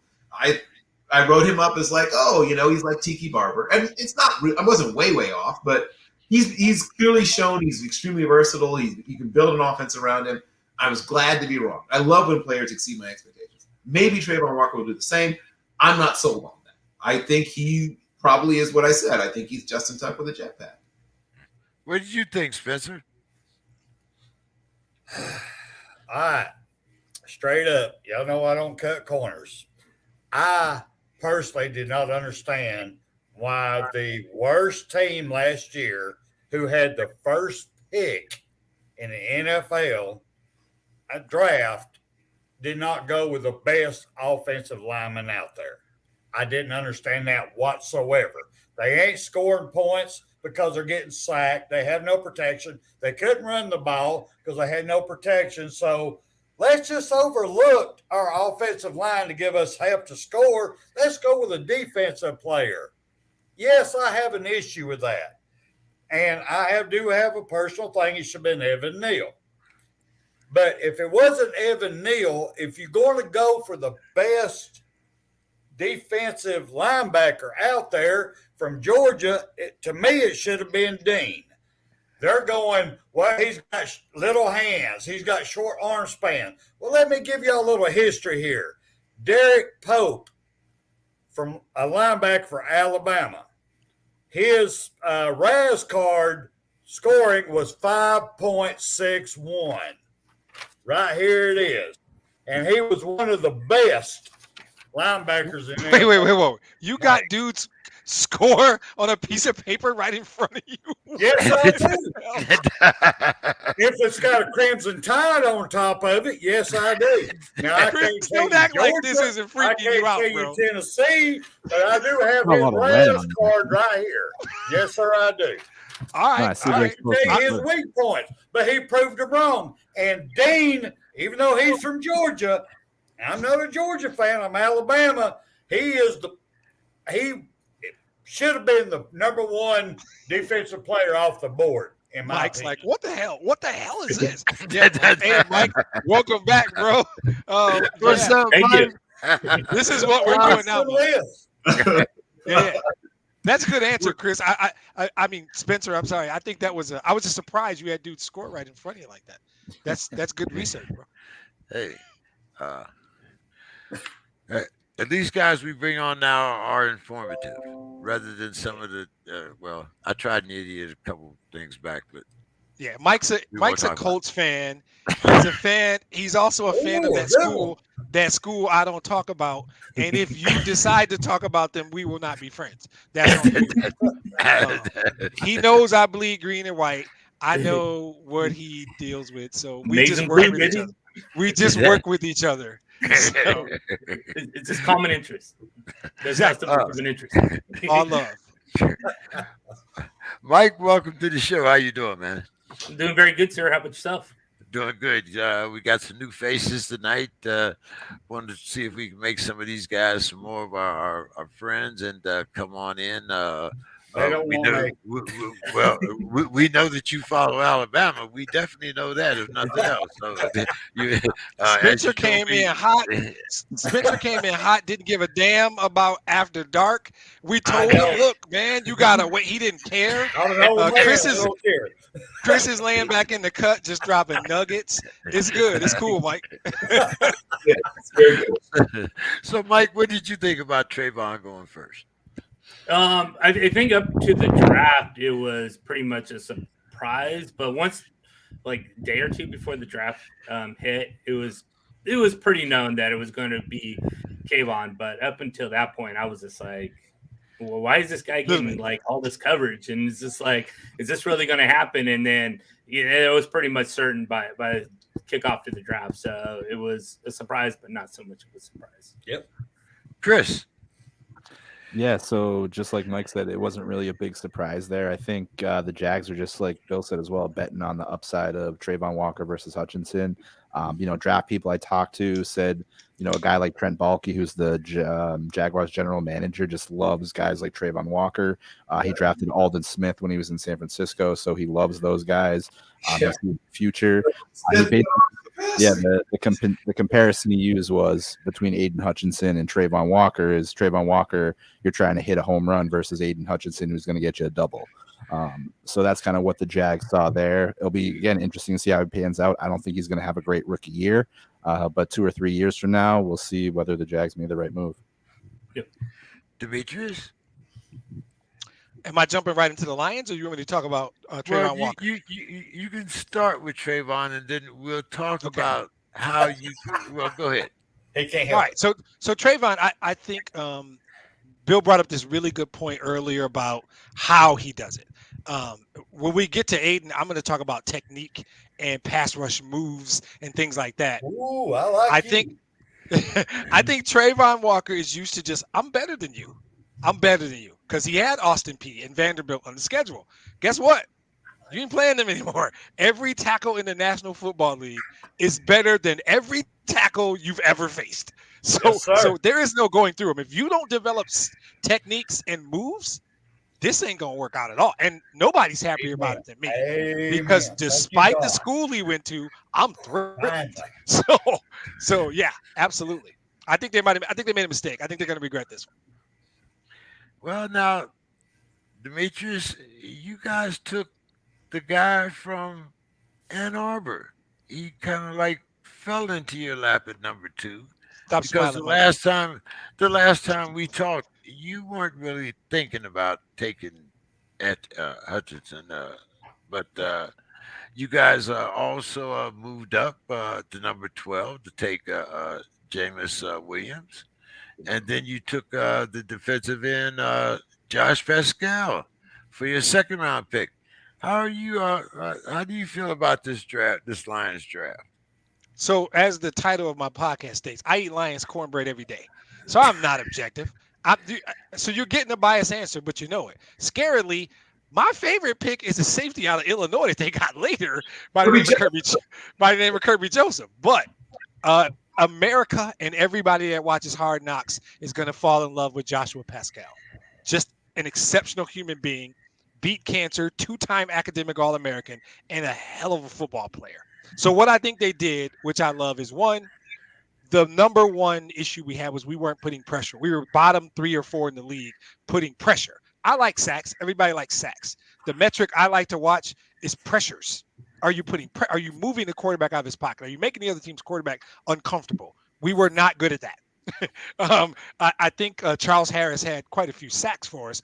We were not getting consistent pressure. When you take 2 ends and Romeo Okwara comes back from his injury, and you got Charles Harris plus a couple of good tackles we drafted last year, this just became the second best unit on the team.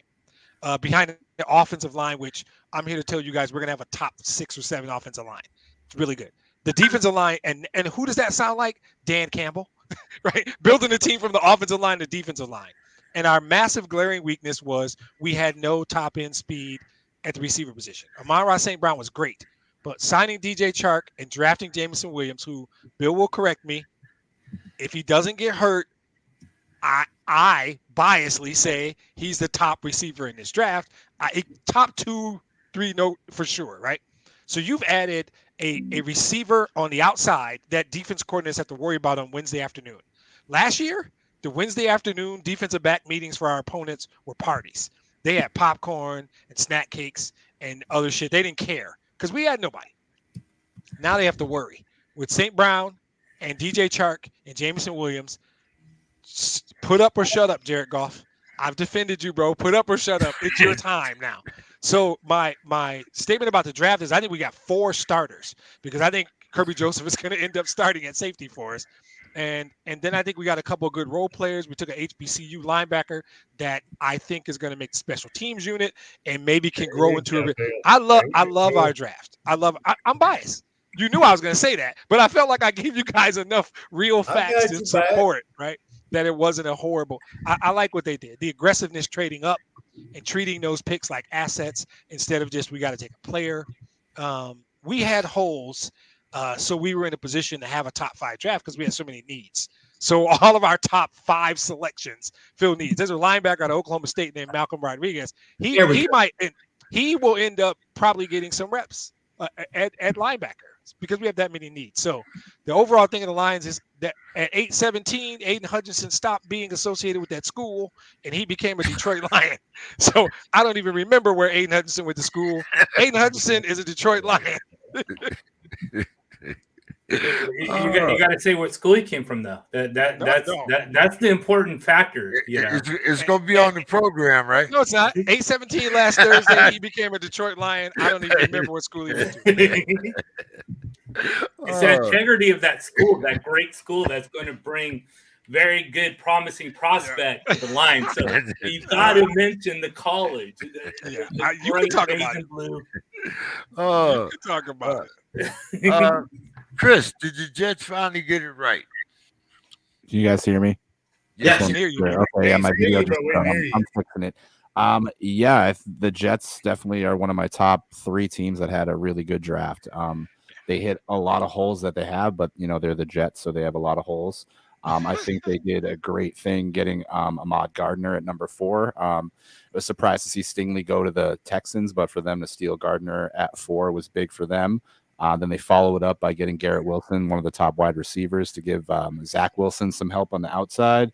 And then for them to sneak back in late in the round to grab Jermaine Johnson was huge. So they did a lot of good things with their draft picks. Being an AFC East Patriots fan, which we'll get to their draft, I'm sure. I'm a little worried about the Jets, but again, they're the Jets, so I'm sure they'll mess it up somehow. Mike, the Saints were the first team to make a move and address the wide receiver needs as they traded up number 11 and got Chris Olave. And then they took the offensive tackle Trevor Pennington at number 19. How do you evaluate the Saints overall draft, Mike? Well, they needed an offensive tackle I can't think of the gentleman's name off the top of my head. Moved on in free agency. Yes, exactly.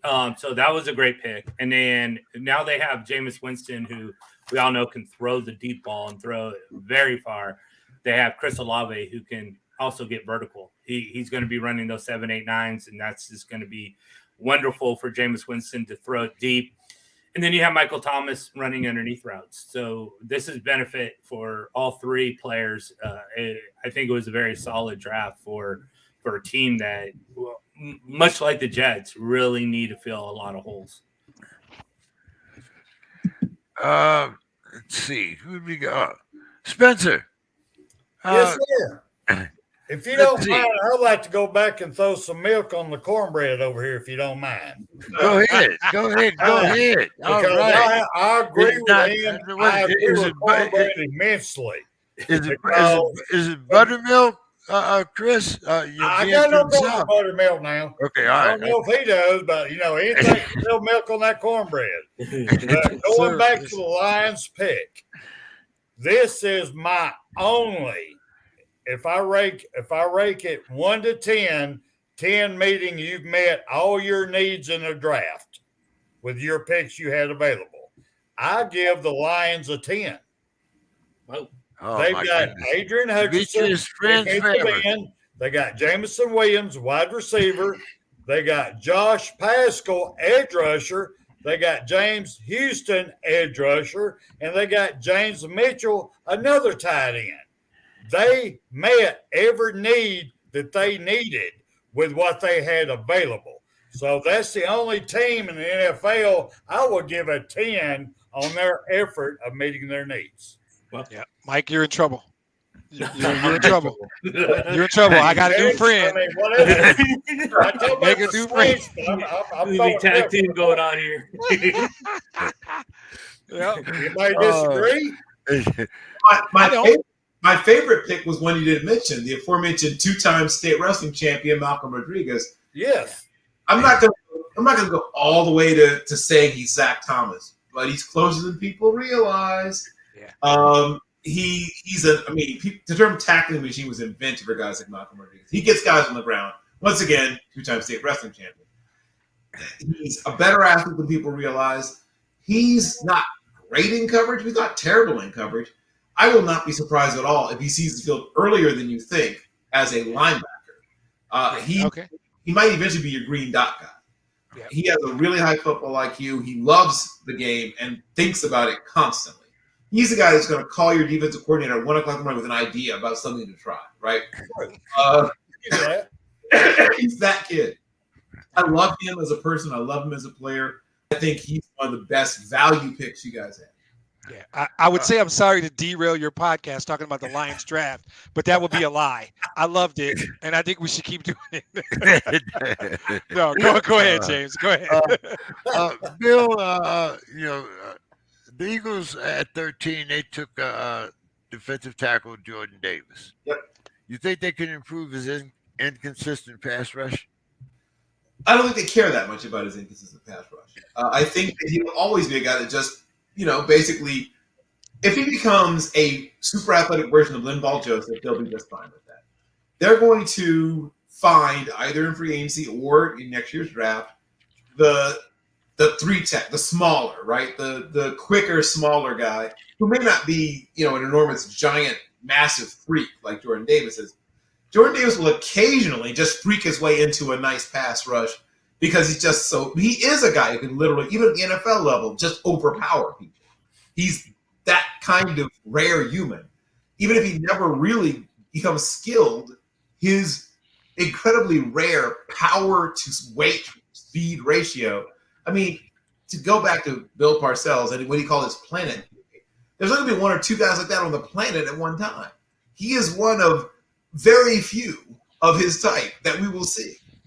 So he's not going to be what Fletcher Cox is. And people say he's going to replace Fletcher Cox. And that he might play the position, but he's not going to replace Fletcher Cox. They're too different in what they do and how they do it. The term people like to use in the business is, how do they win? Well, Fletcher Cox wins very differently from the way that Jordan Davis wins. And Jordan Davis is used to just out-athleting people, and he's never played more than, I think, 47 or something percent of the snaps in any game in which he's played. And the way that teams have hurt him before is by going up tempo. He's worked on his conditioning. I believe that, obviously, we'll see what happens when he comes back from visiting family around Thanksgiving and the holidays, whatever. But if he indeed is serious about playing in the 341 to 337, 339 range, which still sounds large, but if he's not playing 360, 370, which is where he was at various points in his collegiate career, and if he does work at least a little bit, so he gets at least consistent push, that'll be enough, right? He's never going to be, he's not going to be Ndamukong Suh. He's not going to be John Randall. Those are radically different kinds of players. He's not even going to be Fletcher Cox. Like I said, even Eric Swan was a little more slippery than a guy like he's ever going to be. He's just sort of this enormous, powerful, mammoth, like I said, Linval Joseph, but just, Linval Joseph with a supercharger. He's incredibly fast, but it's not going to be used the way that people think it's going to be used because he doesn't have that level of skill. And could it be developed? Maybe. But I think people overestimate how much time NFL coaches can spend on that kind of stuff. They're trying to beat the team they're going to beat next week. You're spending all your time on specific stuff about, here's what we do against this situation, against this team. I have not that much time to fix the things you don't know how to do yet. I'm going to give you a couple quick corrections in practice and say, hey, work on that. And, hell, hire Chuck Smith or Chip Smith or whatever, work on that. I haven't got time. We're trying to beat the Patriots, right? Or whoever it is who's on the schedule, on to Cincinnati. Whatever it is, we're preparing for what we got to do, install against this team. I don't have time to fix the stuff you don't want to do. We don't have that much time in practice. So he'll get better, but I don't think he'll become, like I said, Fletcher Cox or something like that. Chris, what did you think about the Cowboys draft? What grade did you give it? Oh, mute. Chris? You got to unmute yourself. Rookie. You got to unmute it. There you go. Yeah, no, I got you. Yeah, I thought it was kind of a lackluster draft for the Cowboys. I'm not a huge Cowboys fan, so I didn't really keep too many tabs on them. I did see that they got their typical old lineman. He seems like he could be a good player for them. I think there's a couple of flags on him, so we'll kind of see how he develops. But overall, I think they had kind of just a meh draft.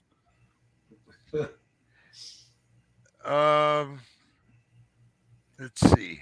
Hold on, I lost my questions here. Where the hell did they go? Cowboys. What did you think about the draft there, Spencer? Well, for the Cowboys picks, Yeah. all I can say on this one is that their needs must be a lot different from what I saw how they played last year. I'll give them out 1 out of 10 a 2. It sucked. They didn't meet nothing they needed to how they played last year. Now, I don't know their setups, who's leaving, whatever. I'm just telling you, what they drafted is not what they needed to improve their team from how they played last year. That's all I'm saying. Well, let me ask you about your Falcons here, because All right, get to my Falcons. your Falcons, they drafted Desmond Ridder as the second quarterback off the board at number 74. The first Falcon quarterback taken since Matty Ice? Ice. It's been a while. It's been a while. What's your thoughts on the Falcons draft? On my Falcons picks, my rank is 1 to 10. If you met your needs, I give the Falcons a 9. You go with Drake London, wide receiver. You go with Arnold E., defensive end. You go with Desmond Ridder, quarterback, which has the biggest upside of all the available quarterbacks this year. Bro, you didn't even try to pronounce his name. You didn't even try. We're going to go Malone, defensive end. We're going to go Justice Schaefer, offensive lineman. Let's go with John Bitrix, tight end. Enough said. No, not enough said. Not enough said. You're short one thing, and that is Arnold's last name.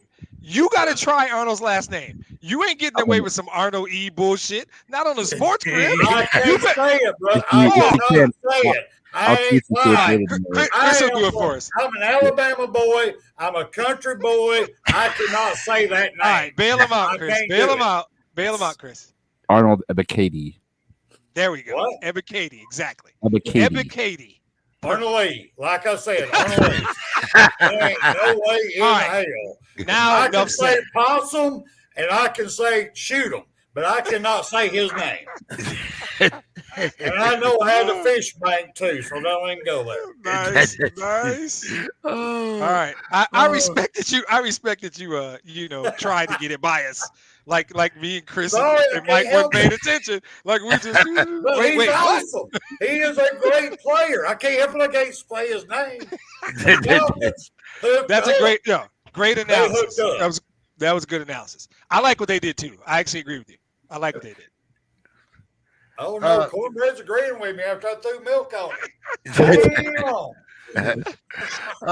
What did you think about the Titans there, Bill? They traded A.J. Brown to the Eagles for the 18th pick, and then the Titans picked up Treylon Burks.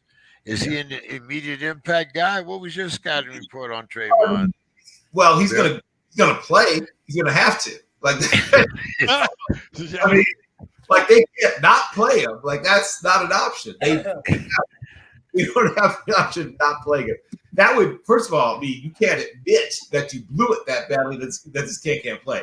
And he can play, but he's not AJ Brown. Like I want to make that clear. He's not Arthur Brown Jr. He is not that level of wide receiver. He is a good wide receiver, but he's not AJ Brown. Like there's a drop off there. He's not at that level. Things I do like about him, he breaks tackles. He's closer to a guy like Cordell Patterson, quite frankly, only not as fast than he is to a guy like AJ Brown. So you have to do some things differently in your offense. You hit him on a slant, or you hit him on a wide receiver screen, or you could also take off on like an 8 or a 9, but he doesn't run the full route tree. He isn't a great route runner. He's not super fast, but he's strong. He's long, and he's very much unafraid of contact. He can break through, but he's not as explosive as a guy like Brown. He's not the route runner the guy like Brown was. So they're gonna have to do some things differently. Robert Woods. Once again, if we're talking fantasy impact, you're going to get Robert Woods probably later than you should in your fantasy draft. Thank me later. He's going to get a lot more touches than I think people are realizing. And then John Robinson is a guy that clearly looked at the current wide receiver market and said, to quote our friend here, "Oh, hell no." he decided, I'm not paying you $30 million. I'm not paying you $25 million. I'm not paying you $22.5 million. I'm not paying you $20 million. If I really like you, I might pay you 14. And so he decided, we're going to do this on the cheap at the receiver position. We're going to get second-tier free agents. We're going to get draft picks, and we're going to do it that way. Then they've come back with Roger McCreary. I think that's a very good value pick. I like a kid named Damari Mathis from Pitt even better, who went even later than he did, but he's a good player. If I feel like Damari Mathis is going to exceed everyone's expectations. He's an incredibly explosive player, incredibly smart player. There's a blind play he makes against UVA. That's one of the best plays any defensive back made all year. And he does it just based on feel, instinct, and knowing down and distance and what the other team likes to do. It's a brilliant play. But back to this team. They did a pretty good job of addressing, as my friend says, their needs. But unless your team is one or two players away, I don't look at need as the most important thing. I think you can address needs in free agency in other ways. I think, did you get the most number of good players? And in some places they did, in some places not so much. I'm not only talking about one, Bill. Trayvon Burks. I thought you were talking about the draft. Yeah, we're only talking about right now. We're only talking about the Titans. We're not. Right. I don't want you to take a whole synopsis of the whole draft. I thought it was talking about his last date. I was curious there. I thought you did a good job of going over the Titans draft. Sorry. I love you, Bill. I'm joking, man. I'm just joking. That was a joke. That's all. That's obvious. James, you act like you just met Bill Carroll. What the hell, man? That's why I'm trying to bring him back down, because we got three other guys. We got two new guys, and we're just talking about the draft. We haven't even talked about the NFL yet. So, I'm not trying to keep these guys up to 12 maybe. It's okay. Not 1, but 12. He brings in good content. He's doing good. Is it even 8:00 out there yet? You don't care. No, I don't care. I can stay up to 11. It's fine with me. I know. You ain't even had dinner yet. Man. No, I haven't. You're right. I haven't. You're gonna get hungry sooner or later. Your ass gonna have to eat eventually. So. That's when I cut the show off. You see, up until then, I'm drinking. Right. Getting them skipping some questions sooner or later. Let's see. Let's go to you, Mike. The Ratbirds. They still didn't select a wide receiver in the first round. Instead, they selected the safety, Mr. Hamilton. Was Hamilton too good to pass up after falling to 15? And what was your letter grade for the Ratbirds draft? I think they did great. As much as I'm much against the Ratbirds, I'm sure that with you. I think it was a very solid draft. I was surprised Kyle Hamilton fell to 15. To me, he was no later than like 8. But I guess just the way it worked out. It's one of those situations where if you rolled the dice and you did it all over again, would it have the same outcome for Kyle Hamilton? Maybe not. But yeah, at 15, I was very surprised. Overall, we'll see how David Ajabu does.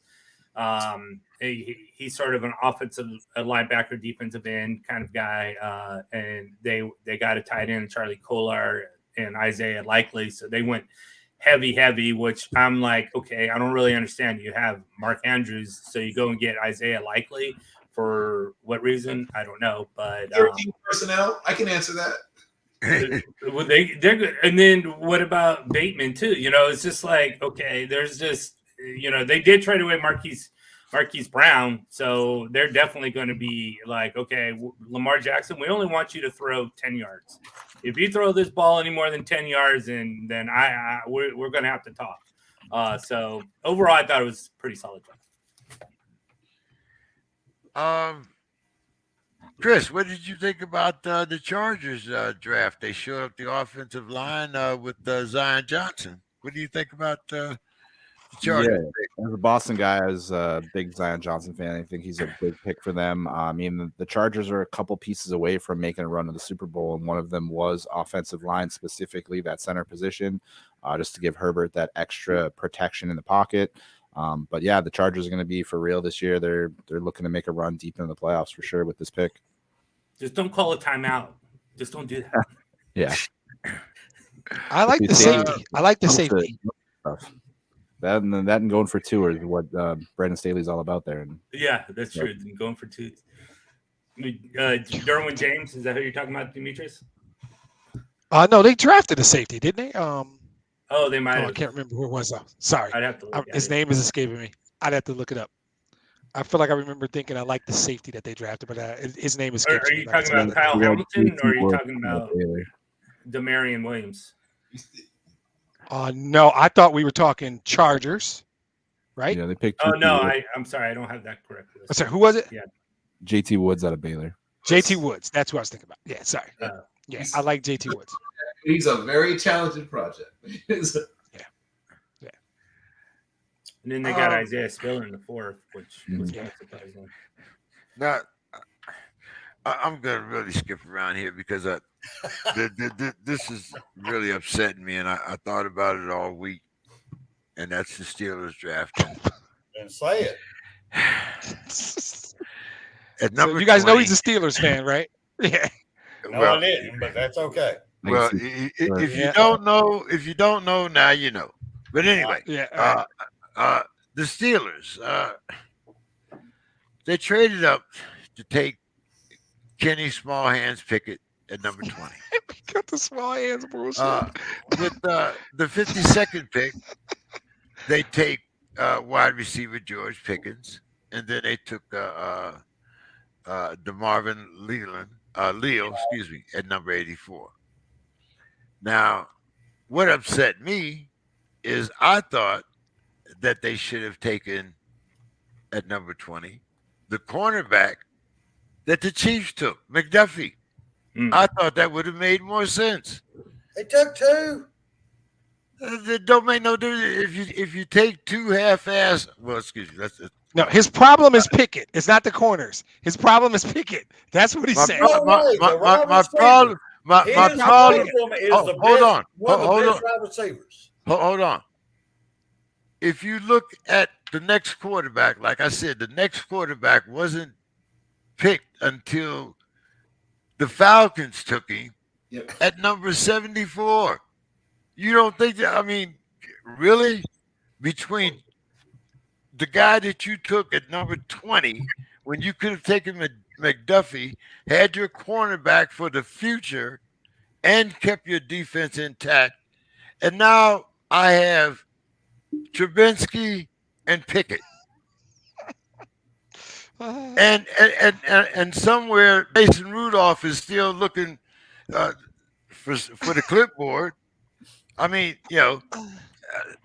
I've never met anybody who hates his own team and literally everything they do. Literally everything they do. No. I hate to. They made two bad moves over the last couple of years that I thought were bad. Keeping Big Ben, as I've always said for the last 3.5 years, many times, many times. And I also thought that they gave Joe Hayden too much money.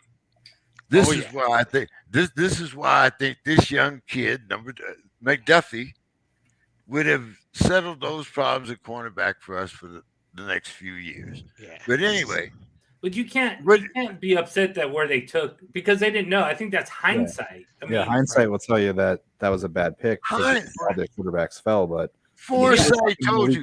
Did anybody think that a quarterback was going off before the second round? Legitimately, unless somebody was just trying to fulfill a need. No. But legitimately, did you have a first round pick quarterback in the draft?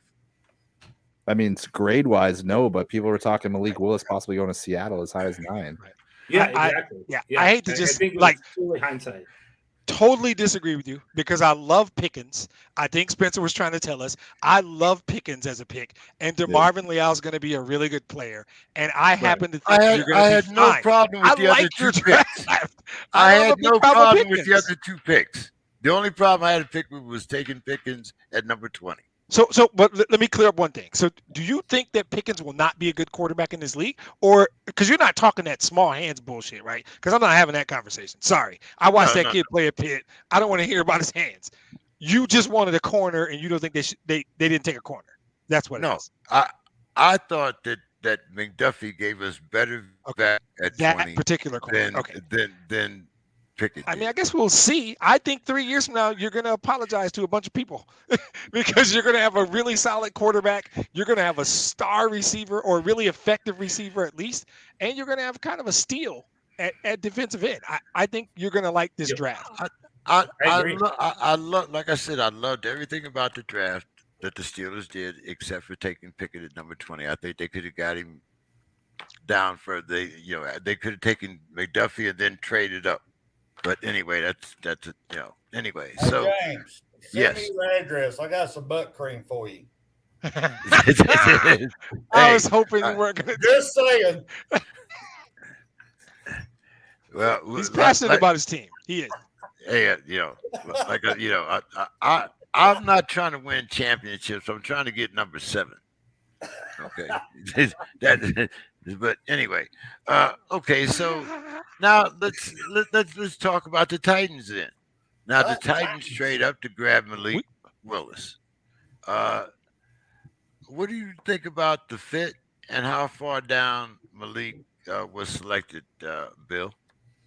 Well, it's a really good fit actually, because one, they're a heavy run team, and all the things they do with Tannehill, he's able to do. Like, he'll have to learn some of those things because he comes from a very simplified offense with essentially a binary passing attack where it's deep, short, right? Or short, deep, and then take off if you don't like either one. And that's it. Like, he's never had to read the whole field. He's never had to read like all the triangle, right? He's essentially just reading 2 points. It may flood, levels, may flood something, but it's still right in front of him. It's this guy or this guy. And he's not having to go, well, it could be the crosser, or it could be the guy running the deep out on this side, or wheel route on the backside. No, he's never had to do that at any point. So it's going to take him a while to be ready. But they're very run heavy. They want to be – the Ravens and the Titans actually have a lot in common in the way they want to do offense, right? They both are one of the few teams left that want to possess the ball, right? A lot of teams have really stopped caring about time possession. They still care about it. They would love to run the ball about 36 times as a team if they could, right? Well, running back. Right. With Henry getting 24-ish carries, and then the backup getting 7 or 8. Yeah, the quarterback, in this case, Malik Willis, getting 7 or 8. That they'd love to do that. They want to be a team that still mashes you. There's only a few teams like that. The Ravens, a handful of teams still want to mash you, but they're one of the teams that definitely want to. They've taken on the personality, as people love to say, but it's a cliche, but it makes sense. I mean, look at Mike Vrabel, right? If you didn't remember Mike Vrabel as a player, his days at Ohio State, his time in Pittsburgh, I was a little sad to see him go in Pittsburgh, and of course he flourishes in the second phase of his career when a guy like Belichick sees in him what we didn't see in him in Pittsburgh, and he doesn't become a star exactly. He becomes a really solid contributor on some of the Super Bowl teams, catches a couple of touchdown passes, including one in the Super Bowl. True. But he wants to be a physically imposing team that leans on you on offense and takes the ball away on defense. And that's what this draft was so much about. Demetrius, what did you think about Tannehill's remarks about it's not his job to mentor Malik? Damn right. I 100% agree with him. I don't care if it's politically correct or the right thing to say. No, bro, if you want my job, come take it. If you want my job, come take it. I'm not going to help you take my job. If I'm missing something, there's enough smart dudes on this call to tell me what I'm missing. Tannehill, what? Am I supposed to help you take my job? This isn't like the business world we work. If I'm training somebody, they're gonna help the company be better, but they ain't taking my job because I'm Shit. guys. For you guys who don't know, Bill has a saying. It's my second favorite Bill Carroll saying, and it is about the greatness of pettiness or the pettiness of greatness. We don't know which term is right, but great people who they're petty. They hold grudges. They just no, I'm not helping you. So I might be in the minority. I don't think it's Tannehill's job either. I think it's Malik Willis's job to take Ryan Tannehill's job. And if he expects help from Ryan Tannehill, he's not very smart. And anybody who expects Tannehill to help him is a different kind of person than me and apparently Ryan Tannehill. Ryan Tannehill. Yeah, I'll pass on the help, bro. Sorry. What do you think about that, Spencer? You sure is it after hours yet for me to get into this conversation? Yeah. We're well after dark. Oh, dude. Once Mike shows up, no matter what time it is, when Mike jumps in, it's after dark automatically. Okay, all right. It's on, man. It's on. This is the biggest bunch of bullshit I've ever heard in my damn life. You're asking your quarterback. That's not in his contract at all. When a new guy we're going to draft, you got to train him. We're going to pay you $2 million to train him to take your job so you can go in a rocking chair. Bullshit. No, they just slapped this man in the face and stuck one up his butt. That's what happened here. Oh, I definitely have to agree with you there, Spencer. It's After hours. It's definitely I'm after just hours. happy I didn't have to travel this week. I'm thanking God I didn't have to travel this week. I'm in Gainesville, Florida, and I'm an Alabama fan. Come on. Oh, have fun with that. You better quiet down, bro. They can hear through those walls. No. I ain't scared. oh.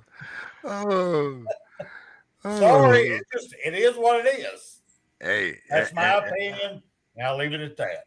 And I'm sure we all agree with you too. Chris, what did you do? There's been a lot of talk about your boy, man. I mean, they've been talking about how, this is the worst draft in Patriots history. They gave him an F as far as the draft. Your guys, has Belichick forgot how to evaluate talent? I mean, I want to hear this. I've been waiting to get to this. I want to hear this. Yeah, I mean, it's definitely one of the more disappointing drafts I'd have as a Pats fan for sure. I had high expectations going into the draft. Here, I'll give you guys a list real quick that I made during the draft.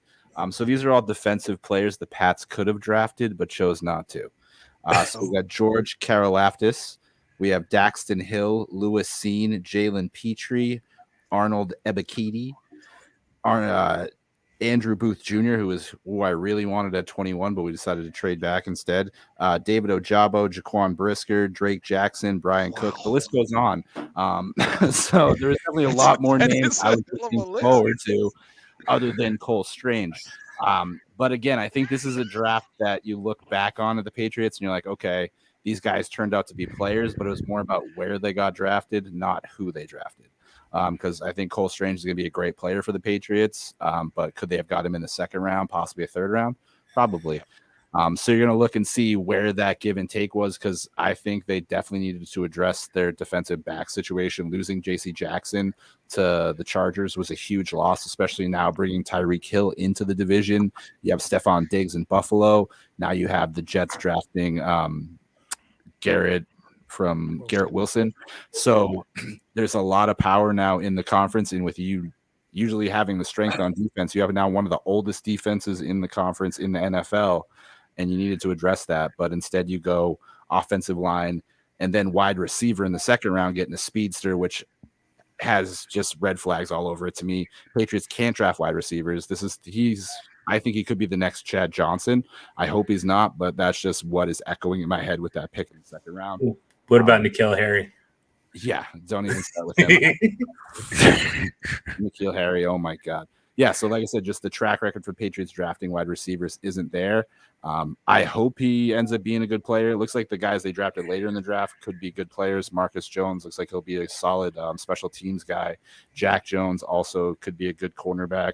But again, this is stuff I wish they addressed earlier in the draft rather than getting these guys later in the draft. Matt, what did you think about the Jaguars trading up to grab Matt Carroll? I think it was a great move for them.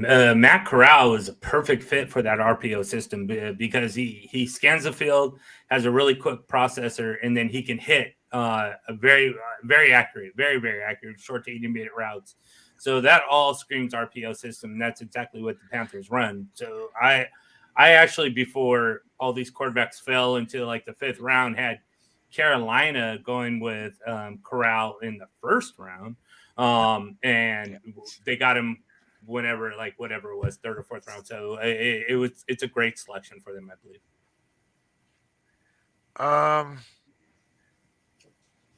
Let's see.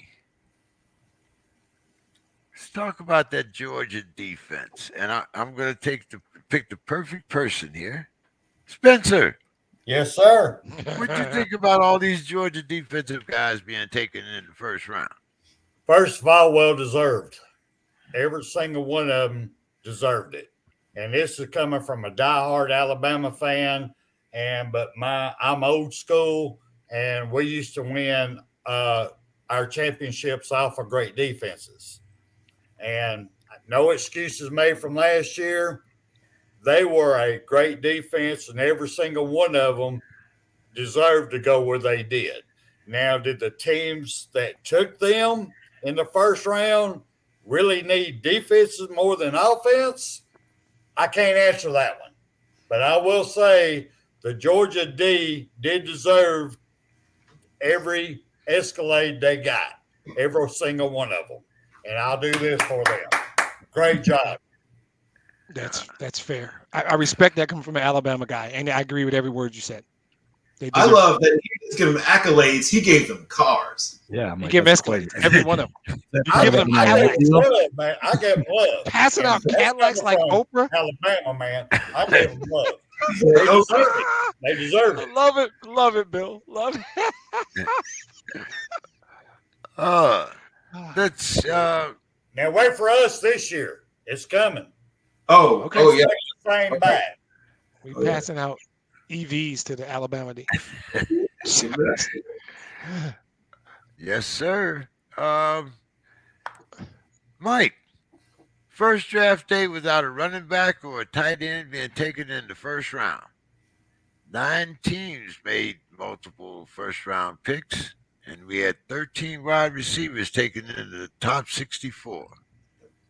What's your thoughts on this year's 1st round?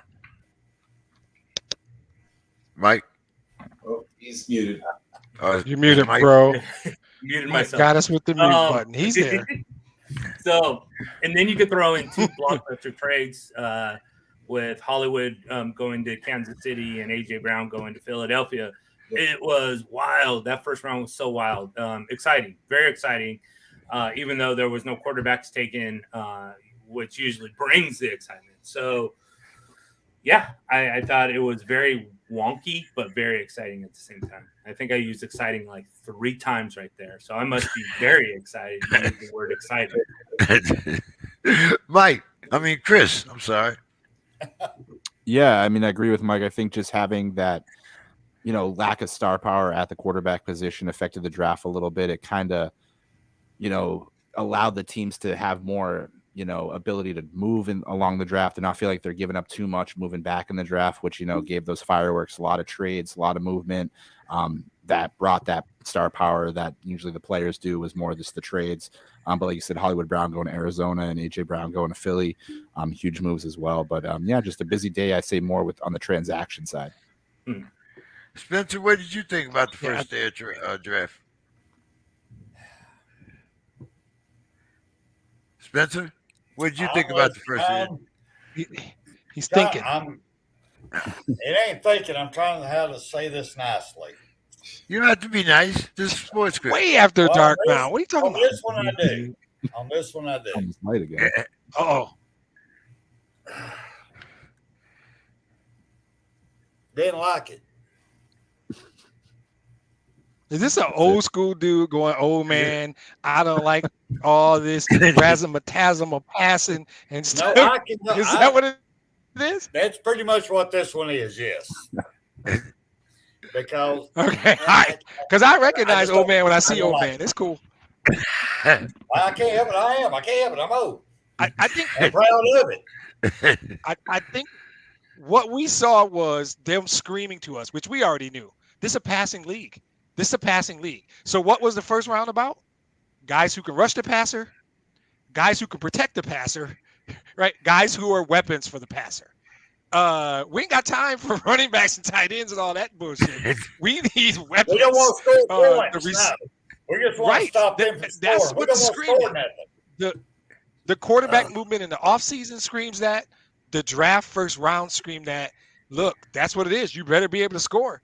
And my team is buried in the 50s trying to, which is fine. I'm good with what my team did. But the league screamed to us, this is a passing league. You better be able to pass and protect your passer and get weapons for your passer and rush the passer. That's what Unless it's you're about. that actual passer, and it because was, no one really cared about the actual passer until round 4. Demetrius, Well, yeah, no, what it HB is though is it's the guys that are there. Oh, go ahead. No, 4 HBCU players taken in the draft. I believe the most. Bill might correct me, but I believe it's the most since the '90s that I can remember. I'd probably have to do research to find out if it was more to go back. But 2003, we had Jerome Mathis. We had. Well, I said since the '90s, so that would include that would definitely include them. What did you think, Bill? Demetrius is 4 players taken. Or is the NFL starting to get back to the fundamentals of looking at the HBCU players? Is something that we probably been missing. Yeah, I don't think so. My fear, I think this is a good group of kids, and the Lions took one of them. And obviously, I like James Houston IV quite a bit. I think Joshua Williams, Jacoby Durant, and who am I missing? Carter. I think it was Carter is the other one. Jatiri Carter. So I think my fear, though, is that the NIL is going to invent the manipulation of the NIL. Sorry, not the rule itself, but manipulation of the NIL is going to impact where talent goes. And I think there's going to be this trickle-down effect, unfortunately, that ultimately guys with the degree of talent that are capable of being drafted into the NFL will, before they get drafted to the NFL, enter the transfer portal and go somewhere else and make money sooner. I hope I'm wrong. I'd like to be wrong because you ain't. For our friend Mr. Spencer, who doesn't think anything's about race, I'm kind of kidding. This is a big deal. HBCUs and healthy HBCUs and financially stable HBCUs are super important. I don't know if the NFL draft is the reference point for it or the way we measure it. To your question, I don't think it's some reckoning that the NFL came to. The NFL is a business, and if you're good enough, they'll take you. They don't care where you went to school. They don't care if you go to school. They do not care. If you can play and help them win football games, they do not care where you went to school. The reality is things like NIL. Women. They exactly. They don't care. Joe Mixon went Randy Gregory slammed his girlfriend on, wait for it, a bed full of guns. These are the best words ever. Body slammed her onto a bed full of guns. It's Randy Gregory, right? Is that Greg Hardy? That was Greg Hardy. Greg Hardy. Sorry, Greg Hardy. Wrong guy. My bad. A cowboy, right? But it's the best headline ever. Body slammed her on a bed full of guns. Okay, I guess that's what we're doing now. But I think the league cares about winning games and making money. And if you are talented enough to help them do those two things, they don't really give a damn where you went to school. I worry about other things like NIL impacting HBCUs, but not so much the league having some reckoning. I think Bill, you know the player, the one that just signed with Deion Sanders. He's like one of the top DBs. Highly rated kid. Yeah, number one. Five-star recruit. Yeah, I think what you're saying, Demetrius, that will be the first test with him, just to see how if he sticks it through or it does. Because I agree with you that's really tempting, especially when you know. And I don't blame. It's hard to blame him because I mean, if money's involved, especially as a college student, you want to make it. So I think I don't blame the kids. Yeah, I don't blame the kids at all. I'm down for the kids getting paid. I have been for years. I'm never going to complain about that.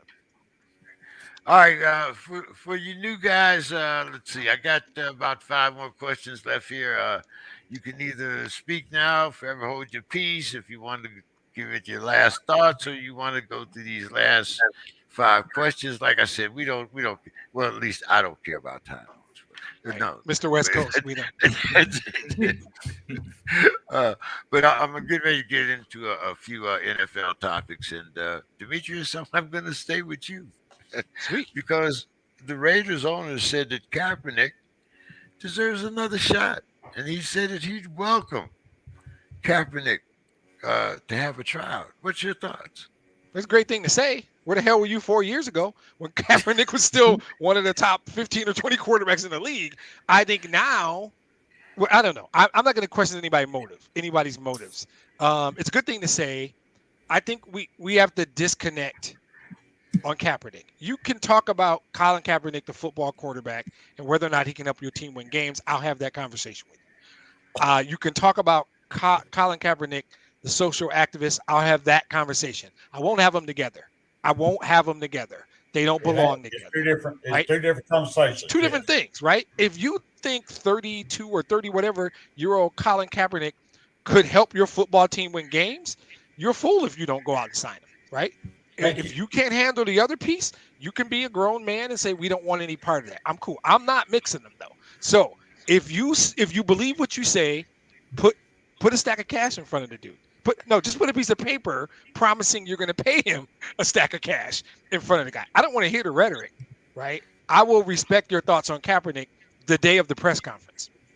That's my feeling. It's great that you say that. That's great. Those two things don't belong together. If he's good enough to help you win games, you're an idiot if you don't sign him. If he's better than quarterbacks on your roster, you're an idiot if you don't sign him. There you go. That's how I think about it. Go ahead, Spence. What's your thoughts? I want to just back up on him. Cornbread here, he's right. What if he wants to bring him out there, do the tryout like you do to anybody else? If he beats out your guy, hire him, put him on there, give him his contract, and then you just got to shut your ears to all the political bullshit. Yep. And hopefully, Kaepernick will say thank you for my shot and stop that shit.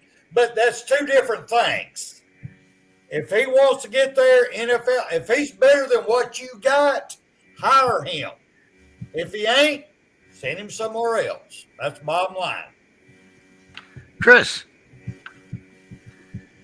Yeah, I mean, at this point, I think if he's, like you said, everyone said, if he's got the talent, give him a shot. I just thought at the end of his career, I just don't think it was there. Now you're looking 4 years removed. I'm not sure if it's there, but like I said, there's no reason anyone shouldn't give him a shot. Like Demetrius said, they got to separate the two issues, make him either the football player or the social activist. And, you know, he's the football player. That's your football team. You want him as the football player, judge him as the football player. But like I said, I was just looking at some of his stats. Like, I don't think his numbers were there towards the end of his career before he was outcast, but I mean, if he's still got the arm talent and someone wants to take a shot at him, go right ahead. Bill. Well, okay, first of all, in fairness, towards the end of his career, he's being coached. I mean, I'm not here to trash anybody. Well, okay, I'm sort of here to trash somebody. Exactly what you're about to do. I still love you. Right, I'm always here to trash them. But, I mean, he was being coached poorly, I think would be the nicest way to put it. I agree. And that is a terrible football team. Both he and unfortunately Blaine Gabbert were playing behind a terrible offensive line. And take a quick gander at the wide receivers to whom they were throwing. If you just want to truly send a thrill up your spine. I don't think a single one of the guys they threw to on that team spent more than 4 years in the NFL. I'm almost certain of it. Take a look at some of those guys. What's his name? Patton. It was a hot ass mess that they have a team with Chip Kelly, presiding over it. So I'm not going to put that on either Gabbert or Kaepernick, but he still had 16 touchdowns and 4 interceptions with that horrendous roster and terrible coaching. So I'm not going to put, like I said, that last part of that career on him. When he was on a team with good players and good coaching, look at what he did, right? Greg Roman, who's obviously gotten even to a certain amount of heat from Baltimore Ravens fans because he likes to run the football. But he look at what he thrived in that system, and of course, partially because it's a better team. When he was on worse teams and there was worse coaching, like how many players can overcome bad players around them and bad coaching? Even Tom Brady, who still had great coaching around him, he had not great talent around him, said, "Oh, I'm getting the hell out of New Orleans. Hell out of New England," right? He didn't fight that. He was all for getting the hell out of New England to go someplace where they had a better roster. That's Tom Brady. Thomas Edward Patrick Brady said, "I can't elevate these dudes," right? I can elevate David Patton and Troy Brown. I can elevate, a lot of people. I can't elevate Ben Coates. I can't elevate these guys, not these particular guys. No, not them, right? I can't elevate N'Keal Harry. Like, I'm good. I'm not that good. So he moved on, right? And he still had better talent around him than that last part of Kaepernick's career and Blaine Gabbert, who had to share the misery being coached by Chip Kelly with that terrible roster. And yes, he got blackballed for 4+ years, and there's nothing we can do to change that, right? He apparently received a settlement from the NFL, and nobody admitted anything, but they said, "We didn't really blackball you. No one just could find a space for you, blah, blah, blah." Bisciotti at one time said he wanted to bring you in, but you couldn't quite make it happen. And even Elway, of all people, which is the big surprise to me, said at one point they were considering it. I don't know if that's just something he said or if they really meant it. But yeah, Wendy's won't let me back either. Yeah, see, there you go. See, I understand. Right. So no matter what happened and why it happened or how it happened, a guy who had a team one play away from winning a Super Bowl couldn't find work for a while. Right? Think of how few quarterbacks that's happened to. And he was in his prime when this thing began. He made it in his prime now, but when this time away began, he was still in his prime. Right? These are all things that are facts. He was still physically able to play the game at a high level when this time away began. Keep it separated, please. Yes, that little gap that took place there. Keep it separated. Right, keep a gap. And people have always said, "Oh, he doesn't care about football." So the guy works out like a maniac and has done it every day for these years. So I don't know what they're basing this "he doesn't love football" stuff on. Who the heck works out for free like that for 4 freaking years and they don't love it? A guy who got a big settlement from the NFL. But that's right. another story, too. Doesn't pay everybody in the military. He gets the settlement. He can put his feet up and still get the settlement, James. The settlement doesn't say you got to work out to get it. When they sign the papers, you got the settlement. They don't say, now you got to work out for 4 years. No, the settlement's the settlement. He's working out because he still wants to play. That's the only reason you work out like that. For years without the phone ringing. So say what you want, and you don't have to like, what he does or the way he does it in terms of what he feels about some things that are actually very real things. Like, well, give it a shot. Tell him go out there and beat somebody out. Right, and that's all he wants. He says, "Hey, let me come in." If somebody brings him into the camp and it doesn't work out, then it doesn't work out. But nobody has said, "Yeah, come on in." So the Raiders have said, "Come to camp and we'll see what we can do." That's what, according to the owner. Is that what they actually said, or do they think he deserves that? No. According if you read the statement, the owner said that he is welcome to camp.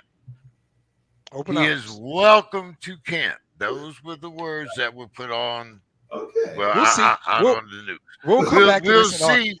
I We'll would come have- back to this in August. We'll come back to it. But this is what the Raiders owner said. What Hey, do you think, hey, Mike? Bill, real quick. I'm a firm believer. If he wants to go out and try out for the SEAL team, he makes it to the training, he should be a SEAL. Right. Yeah, well, yeah. It don't matter his beliefs. If he I'm goes with- through the training and he gets done, he should be a Navy SEAL. I'm with you. I believe that. 100% with you. Right. Mike, what's your thoughts on this? Why don't you put this topic to bed for us? I'm very conflicted with Colin Kaepernick. You want the short or long?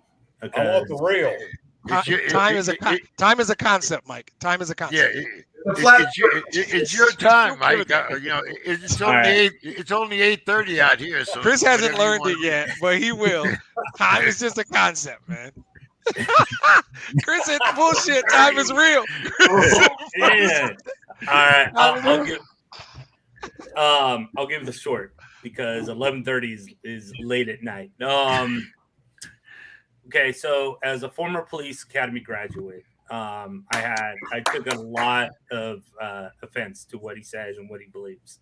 He has every right to believe that, but I took a lot of offense, especially because it comes from, I don't want to call the man ignorant, but it is ignorant for his beliefs. Secondly, I support him 100% with his First Amendment dedications and sacrifices. He had to know that taking a knee was going to probably be a very much real end of his career. For him to do that, I have 100 respect for his courage. Thirdly, I totally respect the fact that he's out there doing it. He's just not talking about it. He's out there doing it. Also, he's kind of hypocritical when he says, I want police reform, but yet doesn't go in and vote that has 3 or 4 different segments on the voting process that was police reform. He doesn't have to go in and vote for a congressman. He can go and vote for those bills, but he refused to do that. So is he being hypocritical? I say he is.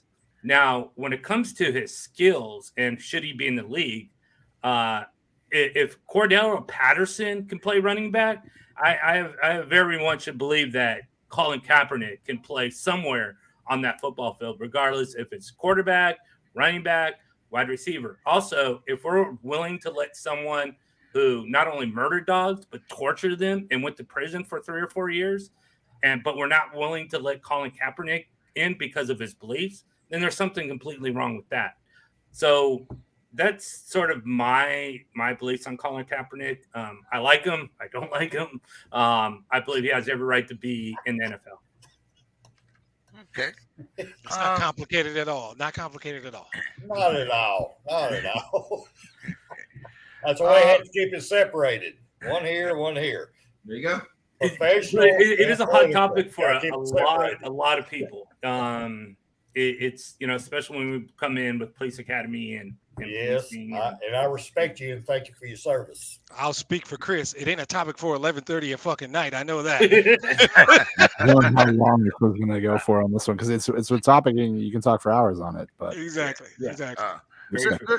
Let's talk about the 49ers right quick. The 49ers turned down Samuel's trade offers from the Jets for number 10. They turned down 12 from the Lions. Chris, do you think that Deebo starts for the 49ers in the opener? And is it all about the money? I think, right now it's a tough situation for him. Obviously, the time to move him was before the draft where you get the most value for him right now. Now I think it's just going to be a game of chicken between him and the Niners and whether they're going to pay him or not. And I could easily see him holding out for the start of the season and seeing what happens, and then maybe forces a trade mid-season. But I don't think he's going to play for the Niners again. I think he's done with them. What do you think, Demetrius? I think first of all, your source is flawed. It's not you. The Lions were never offering 12 for Debo. When they put that trade in place with Minnesota, it was contingent on one person being available at 12. They talked to Minnesota over the course of an hour, and somebody traded up to 11, and the Lions were about to crap themselves, and they took Olave, and Brad Holmes immediately picked up the phone, called Quise in Minnesota, I hope I pronounced his name right, and said, okay. They put that deal in place to draft Jameson Williams and Jameson Williams only. They were never sending 12 to San Francisco. Now, did we offer them 32 and 34, possibly 66? Maybe. I know they made phone calls. It was never for 12. When they consummated the trade with Minnesota, the name was already on the card. So they were never sending 12 to San Francisco. Now, my thoughts on it as it relates to San Francisco, Chris nailed it. They screwed the pooch. I'll clean up my language. They should have traded him before the draft. That was when the leverage was highest. I think you made a mistake there. Now you have limited or really restricted the number of teams you can work with. When you were getting draft capital in return, you had a much bigger group of people you could talk to. So I think they messed up there. But ultimately, they have created a situation that it's only going to get worse.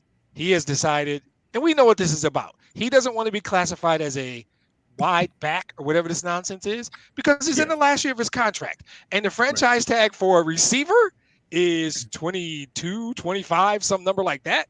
And the franchise tag for a running back is like 10. Right? 10, 12, something, a double-digit gap, something. We're talking millions of dollars. And I don't care what he says. Oh, I don't want to take – he don't want to take the hits either. This is about potentially being franchised. And what's the tag? Because they want to do some goofy, weird stuff where they kind of tag him like a running back. That's why they want to give him carries. It's always about money. Always follow the money. That's what this is all about. And I don't think he wants to play wide back for anybody. So if you're a team and you fell in love with what Debo did last year, that's not the Debo you're going to get. Debo don't want to be that Debo. He doesn't. He wants to line up at the X, and he wants to catch 90 balls at the X position and then get tagged as a receiver. So that's what makes this even more complicated, which is why, to Chris's point, you could have traded them before the draft and okey-doke somebody out of a bunch of picks. And I don't think 12 was ever on the table, but the Lions probably offered a decent package. Spencer, what do you think? Will Debo open the season as a 49er? All right, you did say this is after hours, right? Yes, sir. Yeah, wait, you just be loading them in the chamber, man.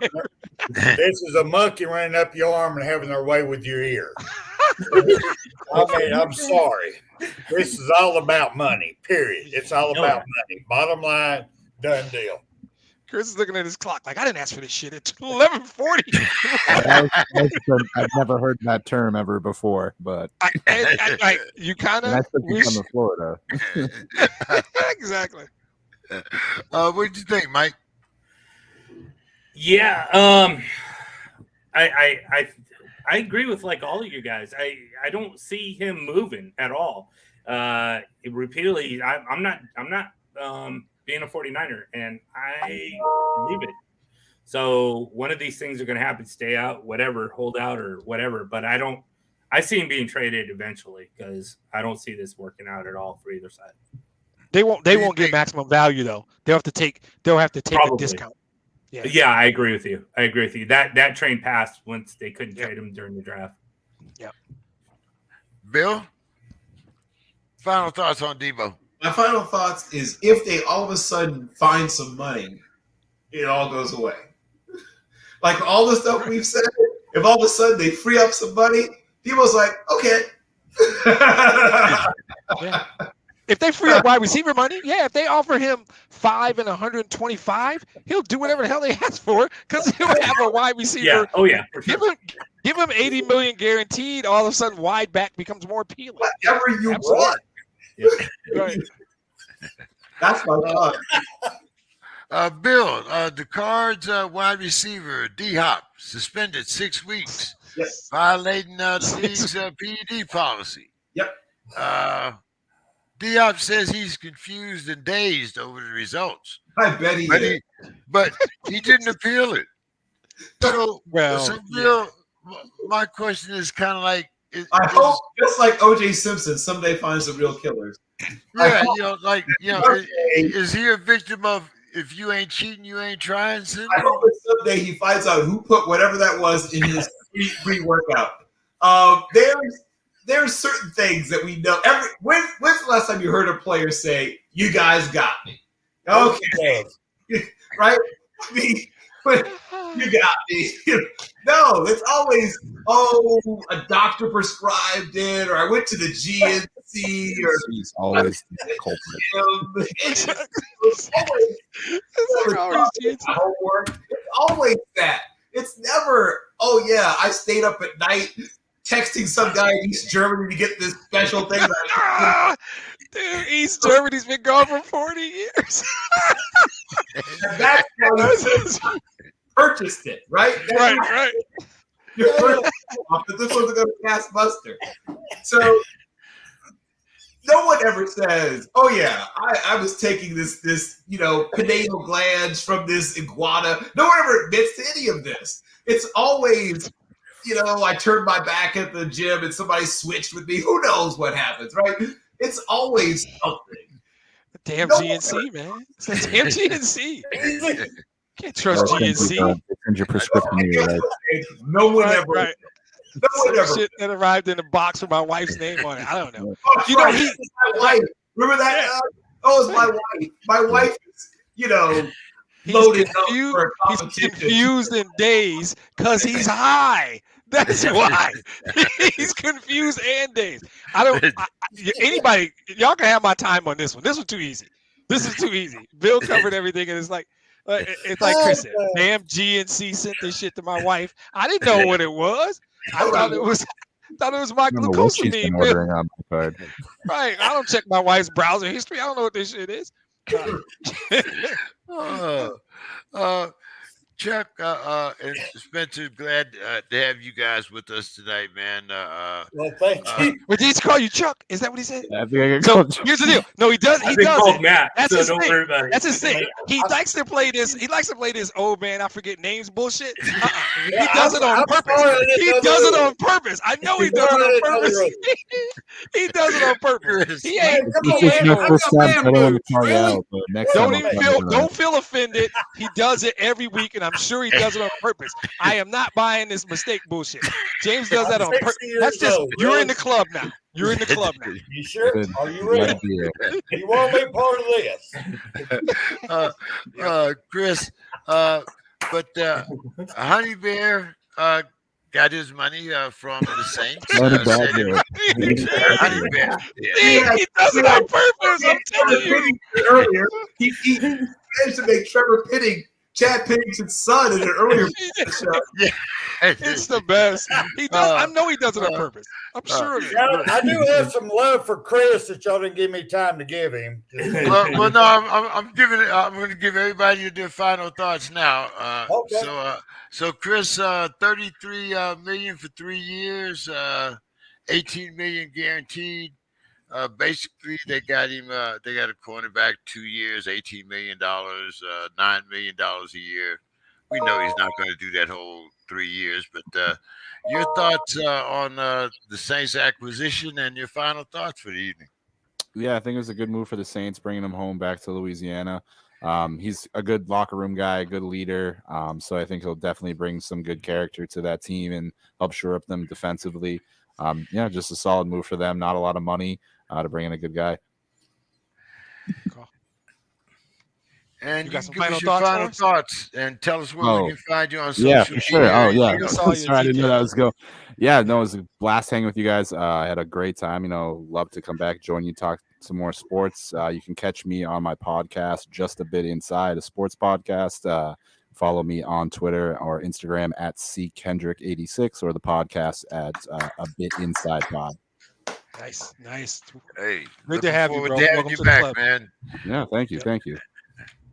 Spencer, you want to give Honey Badger some love and Don't get final me started thoughts? on the Honey Badger. I ain't gonna go there. I'd rather give my love to Chris over here because his Patriots. He's feeling down. I want to give a little love there. Just real quick for you, Chris. Bring it. I have to say this. You have Cole Strange, offensive lineman. You got Mr. Thornton, wide receiver. You have Marcus Jones, quarterback. You have Jack Jones, defensive back. You got Perrier Strong, running back. You have Sam Roberts, defensive end. All of them have major upside. You have a future here. What you already have just needs to gel. So your Patriots has got it working, and they're looking for the future. So actually, their draft was very smart this year. Yeah. When the poor Patriots, when y'all got a damn trophy room full of Vince Lombardis. I don't want to hear this bullshit about. Well, that's what they said about Alabama. So I understand your pain, Chris. We don't have a trophy room in Detroit. So I don't even want to hear Steelers fans and Patriots fans. I don't want to hear it. Until we build a trophy room. Catch me anytime on CTS Sports Room. We call it Bama Smoke. We try to get away from that smoking in the mirror shit. We go real with it. So anytime y'all want to get real, because we'll tell you when we suck. We tell you when they're blowing bullshit up your ass. Just check us out. We're there. We'll give you the real deal. Nice. Appreciate having you here tonight, Spencer, and it's fun. You back, man. Just let us know whenever you want to come back. You got to just let me know, man. I'd be more than happy to if y'all put up mine.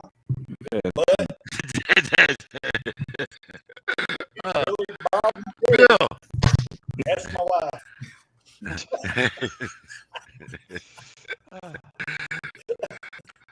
Follow that, Bill. So Tyrann Mathieu is a player that has helped to sort of redefine what's happened in the back half of defenses, right? And now everyone's looking for Jalen Petrie, right, is a player that was valuable because of his ability to do Honey Badger-esque things that Tyrann Mathieu does. Daxton Hill is another guy who mentions Tyrann Mathieu amongst the players that he likes to watch. His ability to play outside as if he were a cornerback, to play slot as if he were a nickelback, to play free or strong safety, though he's obviously a smaller guy, but tough enough to come down in the box, to blitz, to have an impact on the run game, to be able to play deep middle safety. This is something now that we're going to see more and more of, right? I just mentioned 3 guys in one draft who have a similar set of skills, and it's going to become very common. Every team's going to need a guy like him, and every team does already need a guy like him. And as was mentioned earlier, he's one of the great leaders in the game. He's a guy who, came with a festooned bunch of character flags, not in the good way, entering the league, and has turned that completely around and is now thought of as one of the most solid and mature players in football. So he's proven that it's not where you start, it's where you finish. My final thought is to the one and only native person, indigenous American in the Baseball Hall of Fame, Charles Chief Bender of the American Baseball Hall of Fame. The only, like I said, there are lots of guys who at least had a cup of coffee and a few who were like Allie Reynolds, right, who was a pretty good pitcher.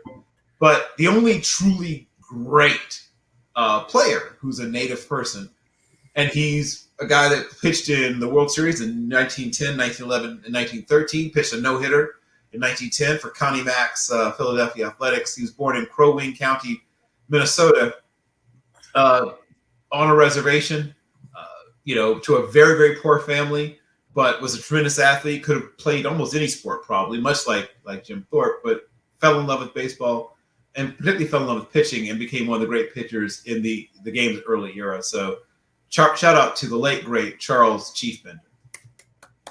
Cool. Well done. Demetrius. Very well done on that one. Good job. Yeah, as far as the honey bear, yeah, I couldn't ask that up. Here we go. I like what they've done. We were worried about them and their salary cap back in March. I remember the conversation. Man, they did well. They did well signing. They have freed up for money for Deshaun, and they ended up bouncing back. And I like them now. I like where they're sitting right now. Cost them a guy like Marcus Williams, but they recovered by getting the honey bear. So I'm gonna go honey bear here forward. So I like that.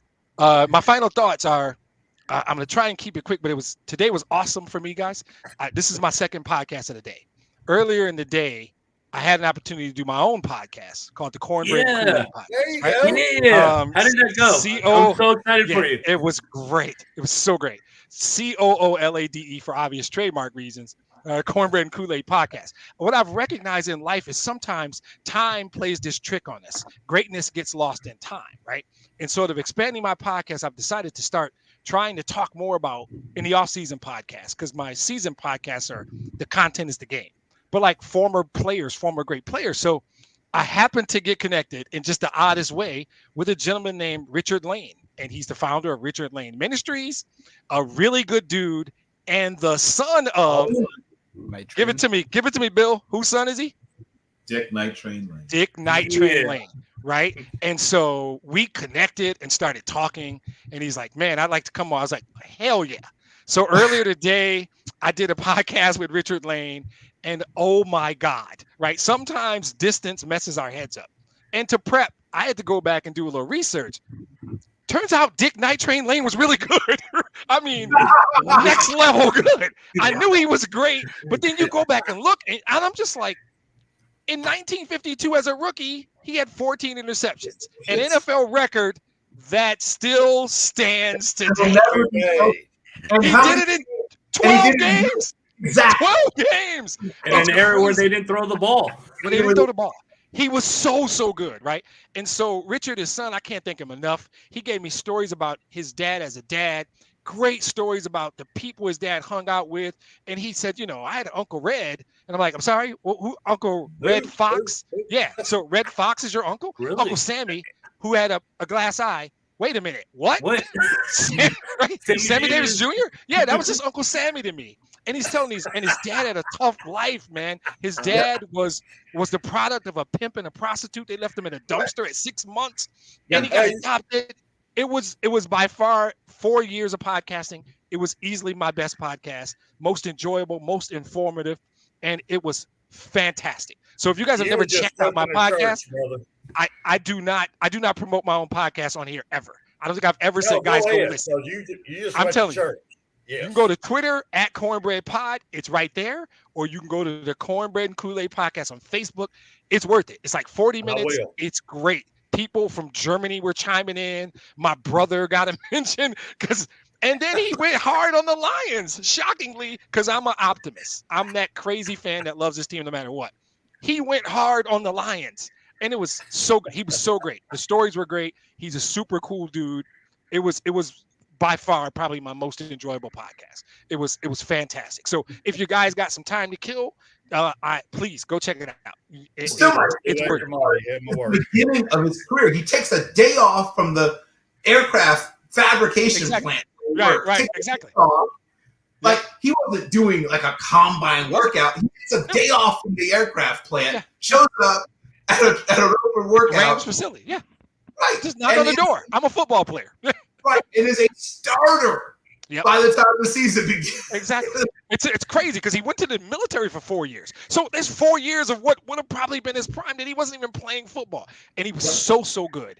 And just the stories that his son told about the guy he was, the dad he was, tragic story. His second wife, a famous jazz singer named Dinah Washington. They're married 6 months and he finds her dead of an overdose. Right. And Richard's talking about this like in a way, it's like, hey, but if that doesn't happen, he doesn't meet my mom 6 months later and I'm not here. Right. Wow. It was a fascinaning story. I can't believe no one's made a movie about her life because her life is fascinating. It's great. And Night Train deserves a movie. I can't even say underrated because that would be foolish. He was in the Hall of Fame in 1974. He's on the 50th all-time team, the 75th all-time team, and the 100th all-time team. So everybody knows I just knew he was great, and time had let me down until I did my research, and I just thought, damn, oh my God, I was amazed. So I'm hoping, in my own podcast, do more things like that. But it was fantastic today, and I always like hanging out with the guys in the crib. Appreciate the time to talk about that and promote my own stuff, but. It was awesome. So if you just Google Night Train and look at him, it's worth it. But if you want to look at the podcast, that's cool too. Yes. And Cornbread, can I ask you a quick question? Yes, sir. Is that Cassius Clay behind you before he became Muhammad Ali? Absolutely.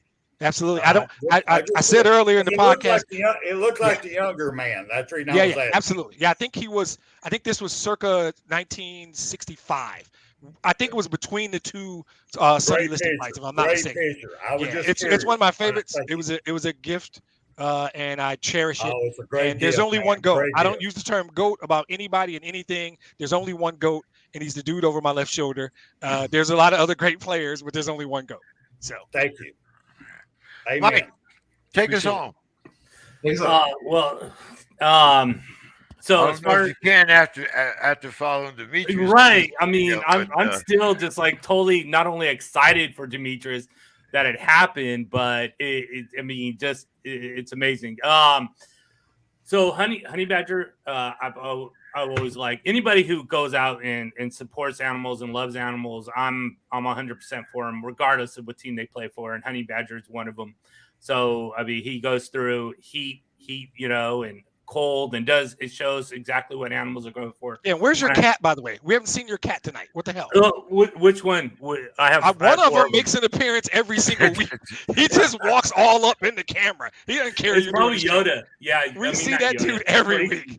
Yeah, crazy. Yeah, I don't know. She's afraid. We just got a dog, so she's probably. I got a German Shepherd, so she might be a little timid. That's why. But but real quick. Baseball and this deflate ball situation where baseball's done everything to make runs happen. DH in the National League now, you have invisible runners at second base, and then now offensive scoring the fewest runs in 40 years. So what the hell is this going on? And just a lot of numbers that just are completely contrary to what baseball's trying to do. Hopefully they fix it because no one wants to see boring baseball, and that was the reason why they put in all these rules. And now it's not happening. So I don't know what's happening, but it's very interesting. And may the Deflategate football may not happen in Deflategate of baseball, and all balls be inflated from here on out. Yeah, but now you got a Tennessee college player throwing 105 miles an hour fastballs. Until he needs Tommy John next week. So don't worry about it. Until he blows out his elbow. We already had Tommy John. Oh, we already had it. I'm sorry. Oh, wow. He did it proactive Tommy John. Yeah, I was going to say, remember now, guys, Tommy John is proactive. Well, hey, have a great happy night, Friday, everyone. Chris. Happy Friday, Chris. Nice to meet you guys. Have a great night, everyone. Yeah, we almost made it to the end. Man. All right, guys. Good time. All right. Appreciate Talk you to guys. you later, man. Have a good All one. right.